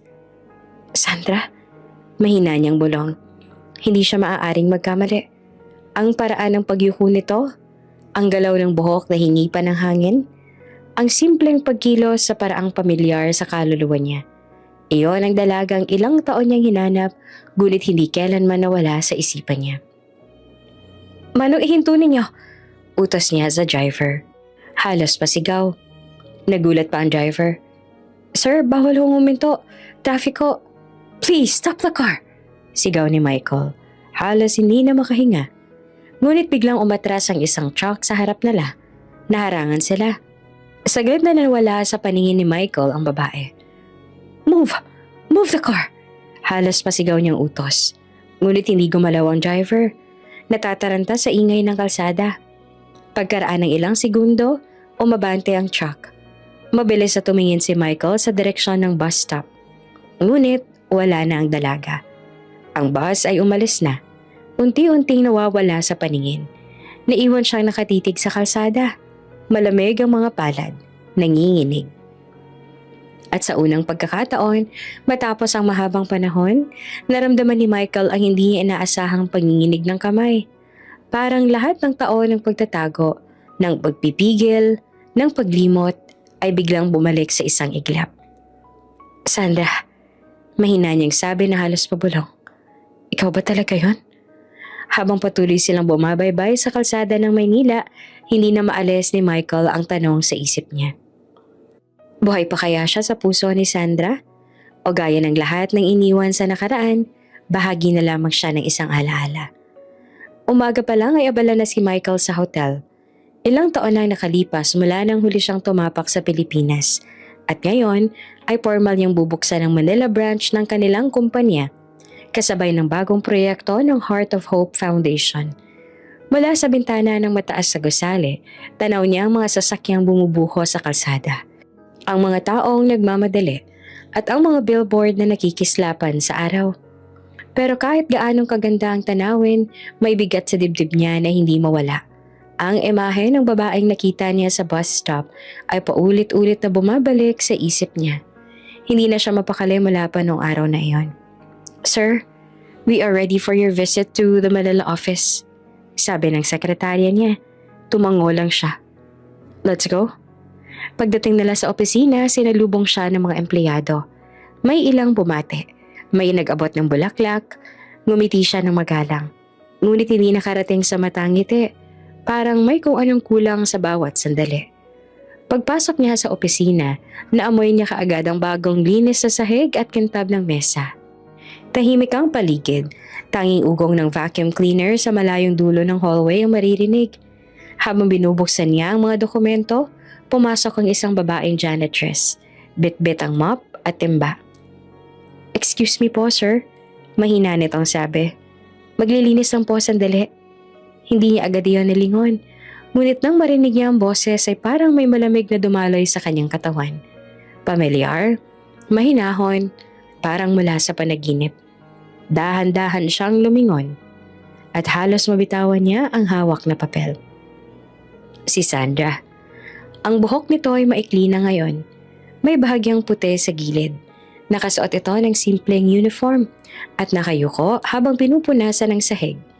Hindi niya alam kung anong mararamdaman. Parang huminto ang oras. Sandra? Napatigil ito. Nanginginig ang kamay. Mabagal itong tumingala. At doon, nagtagpong ulit ang kanilang mga mata matapos ang 7 taon. "Sir," mahinang sabi ni Sandra na pilit nang umingiti. "Pasensya na po kung maingay ako. Lilinisin ko lang po sandali." "Sandra?" Ulit diba ni Michael na halos hindi makapaniwala. "Is that you?" Ngumiti lang siya ng malamlam. "Ako nga po." Tahimik, wala silang narinig kundi ang tulo ng tubig sa timba. Nakatitig lang si Michael, hindi makagalaw. Hindi niya alam kung lalapit ba siya o lalayo. "Bakit?" Halos hindi niya matapos ang tanong. "Bakit hindi mo sinabi?" Anong sasabihin ko, kuya?" Sagot ni Sandra na magaan ang tinig pero may lungkot. "Na janitress ako rito, na hindi ko man lang kaya magpakilala ng maayos. Hindi mo kailangang itago sa akin," sabi ni Michael na halos pabulong. Ngumiti naman siya. "Wala naman po akong tinatago. Dito ako nagtatrabaho. Masaya naman ako." Pero alam ni Michael na hindi yun totoo. Ang mga mata ni Sandra ay hindi nagsisinungaling. May pagod, may kirot, at may bakas sa mga taon na nagdaan. "Magaling ka na raw noon," sabi niya. "Ano nangyari?" Tumalikod si Sandra at piniga ang mop. "Nagtrabaho ako bilang tutor. Pero nagkulang ang pondo ng center kaya nagsara. Nagturo ako sa mga batang may sakit. Yung natitira kong pera ay pinambayad ko sa mga gamot nila." "Ginamit mo lahat ng pera mo para sa iba?" Tumawa siya ng mahina. "Masaya ako roon. Mas mabuti nang akong mahirapan kaysa sila." Tahimik si Michael. Pinagmasdan niya ito habang nagpapatuloy sa pagpunas ng mesa. May kakaibang tibok sa dibdib niya. Parang guilt at paghanga na magkahalo. Pagkatapos ng ilang sandali, lumapit siya. "Sandra, please, umupo ka muna." Umiling ito. "Bawal po akong umupo habang oras ng trabaho." "Hindi mo ako boss dito ngayon," sabi ni Michael. "Kaibigan mo ako." Napayuko si Sandra. Dahan-dahan niyang inilapag ang mop at umupo sa gilid ng mesa. Tahimik silang dalawa. "Hindi ka ba nag-asawa?" Tanong ni Michael na maingat. Umiling si Sandra. "Hindi na po. Ayoko pong magpanggap ulit. Ayoko magmahal ng may kasinungalingan." Napatingin si Michael sa sahig. "Nicole and I, we're not together anymore." Nagulat naman si Sandra. "Ha? Akala ko po." "She left," sagot ni Michael. "Years ago. She said she could not marry a man whose heart belonged somewhere else." Tumingin si Sandra sa kanya, gulat at naluluha. "Kuya, I never stopped thinking about you," sabi ni Michael na mahina pero malinaw. "Kahit saan ako magpunta, kahit gaano ako kayaman, lagi ikaw nasa isip ko." Umiling si Sandra. Halos hindi siya makapaniwala. "Hindi mo dapat sinasabi yan." "Bakit hindi?" tanong ni Michael. "Totoo naman." Umiyak si Sandra. Pinunasan ng mata gamit ang kamay. Kasi mali, kuya. Dati pa alam mo kung bakit ako umalis, di ba? Hindi dahil ayoko manatili. Umalis ako kasi natutunan kitang mahalin. At hindi ko kayang mabuhay araw-araw na tinatawag kang kuya. Habang alam kong mali iyon. Napatigil naman si Michael. Ang bawat salita ni Sandra ay parang sibat sa dibdib niya. Hindi ko gusto na masirang ginawa ni na tito-tita para sa atin. Patuloy pa ni Sandra. Mahal ko sila. Pero mas lalo kitang minahal. At hindi ko kayang dayain ang sarili ko. Tahimik naman si Michael. Nanginginig ang labi. Sandra. Tumayo siya at lumapit. Alam mo ba kung gaano ko pinagsisihan na hindi kita pinigilan noon? Na hinayaan kitang umalis. Na walang kahit isang salitang pigil. Ginawa mo lang ang tama. Sagot naman ni Sandra na umiiyak pa rin. Kung pinigilan mo ako noon, baka masasaktan tayong pareho. Ngunit bigla siyang hinawakan ni Michael sa kamay. Hindi. Ang mali ay ang manahimik ako. Dahil sa totoo lang, hindi kita kailanman tinuring na kapatid. Napatitig naman si Sandra at gulat at nanginginig. Michael, hindi kita tinuring na kapatid. Ulit niya na mababa ang boses. Kahit noon pa, pinilit ko lang kasi ayokong lumampas sa hangganan. Pero sa bawat araw na kasama kita, sa bawat ngiti mo, sa bawat pagluha mo, alam kong hindi kapatid ang tuuring ko. Hindi na nakasagot si Sandra. Umagos ang luha sa pisngi niya at sa pagitan ng mga hikbi, bumulong siya. Mahal pa rin kita. Then let me take care of you. Sagot ni Michael na mariin. Wala nang hangganan ngayon. Wala nang dapat ikahiya. Ngunit bago pa man niya maituloy ang sasabihin, biglang napahawak si Sandra sa dibdib. Napaubok siya ng malakas at may bahid ng dugo sa labi. Sandra! Sigaw ni Michael at agad siyang inalalayan. Hey, look at me, Sandra. Nanginginig ang katawan nito. Okay lang ako. Baka pagod lang. Hindi ka okay. Sabi ni Michael na halos manginig ang tinig. Call an ambulance, now! Sigaw niya sa labas. Agad na nagsitakbuhan ng mga staff. Habang niyayakap niya si Sandra, naramdaman niya naman ang panginginig ng babae. Ang malamig nitong balat. Huwag mo ipipikit ang mata mo, please. Bulong niya. I'm here. Hindi na kita iiwan. Naririnig mo? Mahina ang tingin ni Sandra. Kuya. Michael. Mabilis niyang sagot na halos mangiyak. Tawagin mo ako, Michael. Basta huwag kang bibitaw. Ngumiti naman si Sandra. Kahit may dugo sa labi. Mahal kita. Michael. At bago pa man niya marinig ang susunod, dahan-dahan itong nawala ng malay. Sandra! Sigaw ni Michael na halos mapatid ang boses. Sandra, please, wake up! Habang dinadala ito ng mga nurse papuntang ospital, nakasunod lang si Michael. Basang-basa ng luha. At sa sandaling iyon, naramdaman niyang muling bumalik ang takot na matagal niya nang nilabanan. Takot na muling mawala ng minamahal. Takot na huli na naman ang lahat. Sa gilid ng ambulansya, hawak pa rin niya ang kamay ni Sandra. Malamig na, nanginginig. At sa isip niya, iisang panalangin lang ang paulit-ulit niyang sinasabi. Huwag na yun. Huwag mo muna siyang kunin. Hindi pa tapos ang kwento namin. Sa loob ng ospital, habang nakasabit ang dextrose kay Sandra, nakaupo si Michael sa gilid ng kama. Walang tigil sa pagbabantay. Sa bawat paghinga ng dalaga, tila nakabitin ang buong mundo. At sa katahimikan ng gabi, isang mahinang tunog ng beep mula sa monitor ang pumunit sa hangin. Tahimik ang gabi sa ospital. Tanging ugong ng mga makina at mahihinang hakbang ng mga nurse ang maririnig. Sa loob ng silid, nakaupo si Michael sa tabi ng kama ni Sandra. Magdamag na siyang hindi umalis doon. Ang mga mata niya ay namumugto. Ang buhok, magulo. At ang mga daliri ay nakahawak pa rin sa kamay ng dalaga na may nakakabit na tubo sa braso. 2 araw na siyang hindi halos kumain. 2 araw nang bumagsak si Sandra sa opisina. Please, wake up. Bulong niya ng paulit-ulit. Parang dasal na walang katapusan.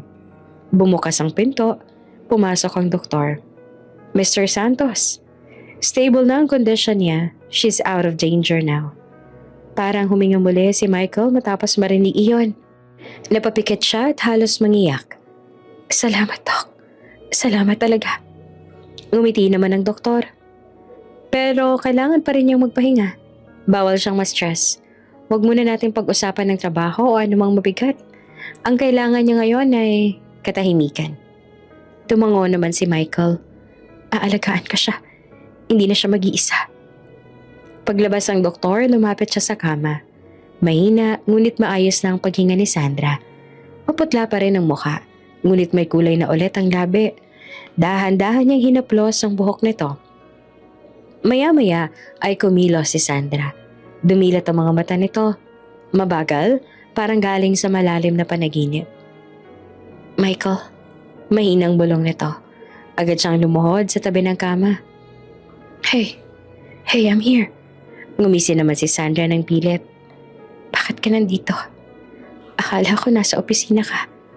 Hindi ko kayang umalis. Sagot ni Michael. Hindi ko nahahayaang mawala ka ulit. Napatingin si Sandra sa kanya. Muntik na ulit ako, no? Tumawa si Michael at pilit pa ding pinipigil ang luha. Oo, pero hindi na kita hahayaang lumayo kahit sa ganitong paraan. Tahimik silang nagkatitigan. May luha sa gilid ng mata ni Sandra. Ngunit hindi na iyon luha ng sakit. Para iyong luha ng pagbalik, ng pagtanggap, ng pag-ibig na hindi na kailangang itago. Michael, bulong ni Sandra. Bakit ka pa rin nandito? Pwede ka namang umalis ha. Pwede mo naman akong iwan gaya ng dati. Hindi ko na kagawin yon. Sabi niya sa mariin na boses. Ayoko nang ulitin ang pagkakamaling yon. Pero bakit? Tanong ni Sandra. Anong dahilan? Tinitigan siya ni Michael at walang pag-aatubili niya sinabi. Dahil mahal kita. Hindi na ito tungkol sa utang na loob o sa awa o sa nakaraan.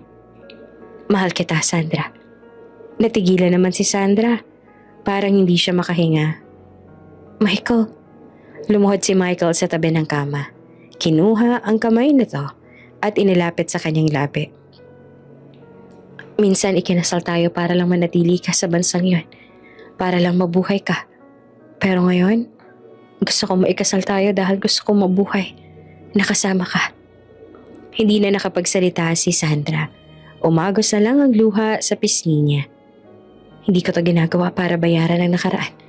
Dagdag pa ni Michael. Ginagawa ko to dahil gusto kong ikaw ang maging bukas ko. Mabagal na tumango naman si Sandra. Hindi mo naman kailangan gawin to para sa akin. Ginagawa ko to para sa ating dalawa. Sagot ni Michael. At doon, sa ilalim ng maputlang ilaw ng ospital, humawak si Michael sa kamay niya at muling nagtanong sa pinakamalambing at tapat na tinig. Pwede bang pakasalan mo ulit ako, Sandra? Tumulo ang luha ni Sandra at sa gitna ng pag-iyak ay ngumiti siya. Oo, Michael. Oo. Lumipas ang ilang linggo at unti-unting bumalik ang lakas ni Sandra. Araw-araw siyang dinadalaw ni Michael. Pitpit ang mga bulaklak na gusto nito. Minsan naghahanda siya ng lugaw o di kaya'y sinigang. Minsan ay mga bulaklak mula sa garden ng foundation. Ang dating lungkot sa pagitan nila ay napalitan ng tahimik na kasiyahan. Isang umaga, sinabi ni Michael, "May plano ako." "Ano yun?" Tanong naman ni Sandra habang nagbuborda ng maliit na panyo.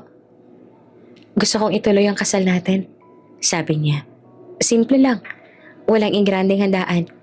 Sa maliit na kapilya lang. Kasamang mga bata ng foundation." Nagulat naman si Sandra. "Michael, hindi mo kailangang..." "Gusto ko," putol niya. "Hindi dahil sa dapat, kundi dahil sa gusto ko. Gusto kong ipakita sa mundo na ikaw ang pinili ko. Hindi dahil kailangan, kundi dahil ikaw ang mahal ko." Tahimik si Sandra. Pinipigil ang pagluha. "Hindi ko akalaing mangyayari pa to sa atin." Ngumiti rin si Michael.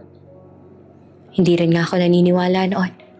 Pero siguro, kapag totoo ang isang bagay, kahit ilang taon pang lumipas, babalik at babalik yan."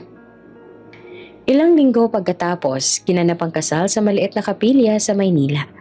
Walang magarbong dekorasyon, mga puting bulaklak lang sa gilid ng altar at mga batang ulila na hawak ng tigi-isang kandila. Habang naglalakad si Sandra papunta sa altar, tila bumagal ang oras. Nakatingin lang si Michael sa kanya at sa bawat hakbang ng babae ay parang binubura ang lahat ng sakit ng nakaraan. Lahat ng gabi ng luha, lahat ng taon ng paghihintay, lahat ng pagkukulang at takot. Pagharap nila sa isa't isa, hinawakan ni Michael ang kamay ni Sandra. Sa harap ng Diyos, ng mga batang saksi natin ngayon, sabi ng pare. Handa na ba kayong magbigayan ng panata? Tumango naman si Michael, ngumiti si Sandra at umiiyak na. Michael, sabi niya na mahina pero malinaw. Nung una tayong kinasal, takot akong tumingin sa'yo. Takot ako kasi alam kong hindi totoo yon. Ngunit ngayon, wala na akong takot. Kasi ganito pala kasaya ang totoo. Napangiti naman si Michael. Sandra, nung una kita nakita, isang dalagang payat at mahiyain ang dumating sa bahay namin. Hindi ko alam na sa araw na yon, dumating din pala sa buhay ko ang dahilan ng bawat paghinga ko. Ngayon, alam ko na kung bakit kita hindi makalimutan. Kahit ilang taon ang lumipas dahil ikaw talaga ang tahanan ko. Mabagal na inalapit ni Michael ang kanyang labi sa kanya. At sa unang pagkakataon matapos ang napakaraming taon, wala nang alinlangan. Wala nang lihim. Isang halik na puno ng pag-ibig, ng pagpapatawad at ng pangako. Umalingaw-ngaw ang palakpakan ng mga bata. May ilan pang sumigaw ng yehey habang pinapalipad ang maliliit na puting papel sa ere. Natuwa naman si Sandra, humahagik-ngik sa gitna ng pag-iyak. Ang iingay nila. Sabi na't ngumiti naman si Michael. Masaya sila para sa atin. Sila ng tunay na pamilya natin. At sa mga matang iyon, nakita ni Sandra ang kinabukasan. Pagkatapos ng kasal, nagtuloy sila sa maliit na handaan sa bakuran ng foundation. May pansit, puto, at prutas sa mesa. Ang mga bata ay kumakanta sa bagong kasal habang tumatawa. Lumapit si Michael kay Sandra habang pinapanood nila ang mga bata. Naaalala mo nung una kang dumating sa Amerika? Sabi niya. Nakatago ka lang noon sa sulok, takot pagsalita. Tumango si Sandra. Oo, naaalala ko. Takot ako noon kasi masungit ka. Pero eventually naging mabait ka naman sa akin. Hindi ako mabait, no? Sagot pa ni Michael.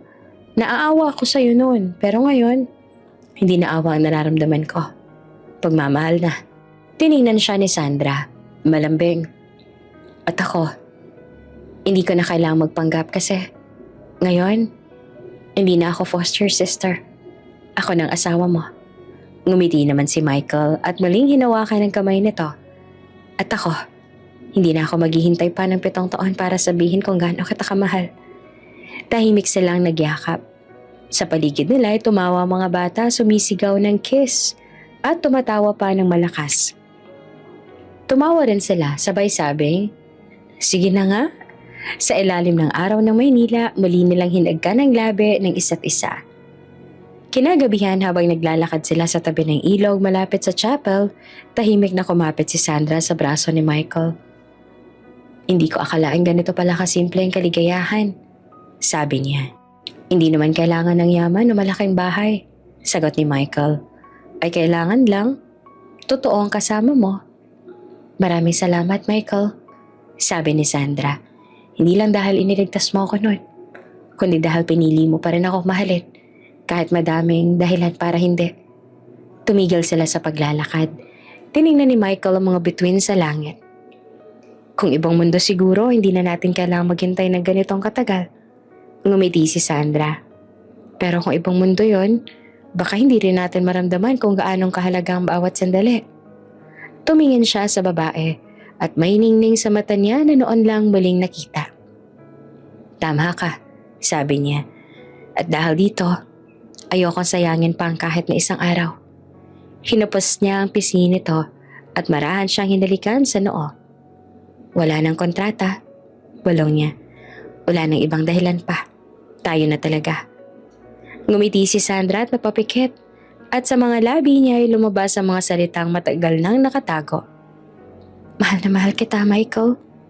At sa gabing iyon, sa ilalim ng mga bituin at ilaw ng Maynila, natapos ang isang kabanata ng sakit at nagsimula ang panibagong kwento ng pag-ibig. Hindi na ito ang kwento ng batang mahirap o batang iniwan. Ito na ang kwento ng dalawang pusong nagtagpong muli sa tamang oras, sa wakas. Lumipas pa ang ilang taon, mahinang humihip ang hangin sa sementeryo sa California. Ang araw ay banayad, tila may dalang kapayapaan. Sa harap ng isang simpleng lapida na may nakasulat na Ben at Mercy Santos, nakatayo sina Michael at Sandra. Magkahawak ang kamay. Sa pagitan nila, isang maliit na batang babae. Mga 5 taong gulang, ang nag-aalay ng puting bulaklak. Mommy? Daddy? Sila ba sila Lolo Ben at Lola Mercy? Tanong nito habang nakatingala. Ngumiti naman si Sandra. Oo anak, sila ang mga taong nagbahal sa amin ng daddy mo. Tahimik si Michael. Pinagmasta ng mag-ina. Kung nasan man sila, sabi niya, sigurado ako masaya sila para sa atin. Nagdasal silang tatlo. Pagkatapos ay nagtungo sila sa malapit na parke. Ang anak nila ay tumatakbo sa damuhan. Tumatawa, humahabol sa mga paru-paro. Si Sandra naman ay nakaupo sa isang lumang bench. Nakatingala sa langit. Tinatamaan ng liwanag ng araw. Ang buhok niya ay kumikislap. At sa bawat tawa niya ay tila nawawala ang lahat ng anino ng nakaraan. Si Michael bumili ng ice cream at saglit pang pinanood ang kanyang mag-ina na masayang naglalaro. Michael, halika na! Pagtawag pa ni Sandra. Tumakbo si Michael papalapit sa kanyang mag-ina. Yumakap at bumulong. Mahal na mahal ko kayo. At sa mga sandaling iyon, isang rainbow ang sumilay sa kalangitan. Tanda ng pagpapatuloy ng kanilang kwentong puno ng saya at wagas na pagmamahalan. Bago ka pa lang sa channel neto, ibang kwento ni Ate Jane, istorya mo, ikwento ko. Huwag kalimutang pindutin ang notification bell at subscribe button.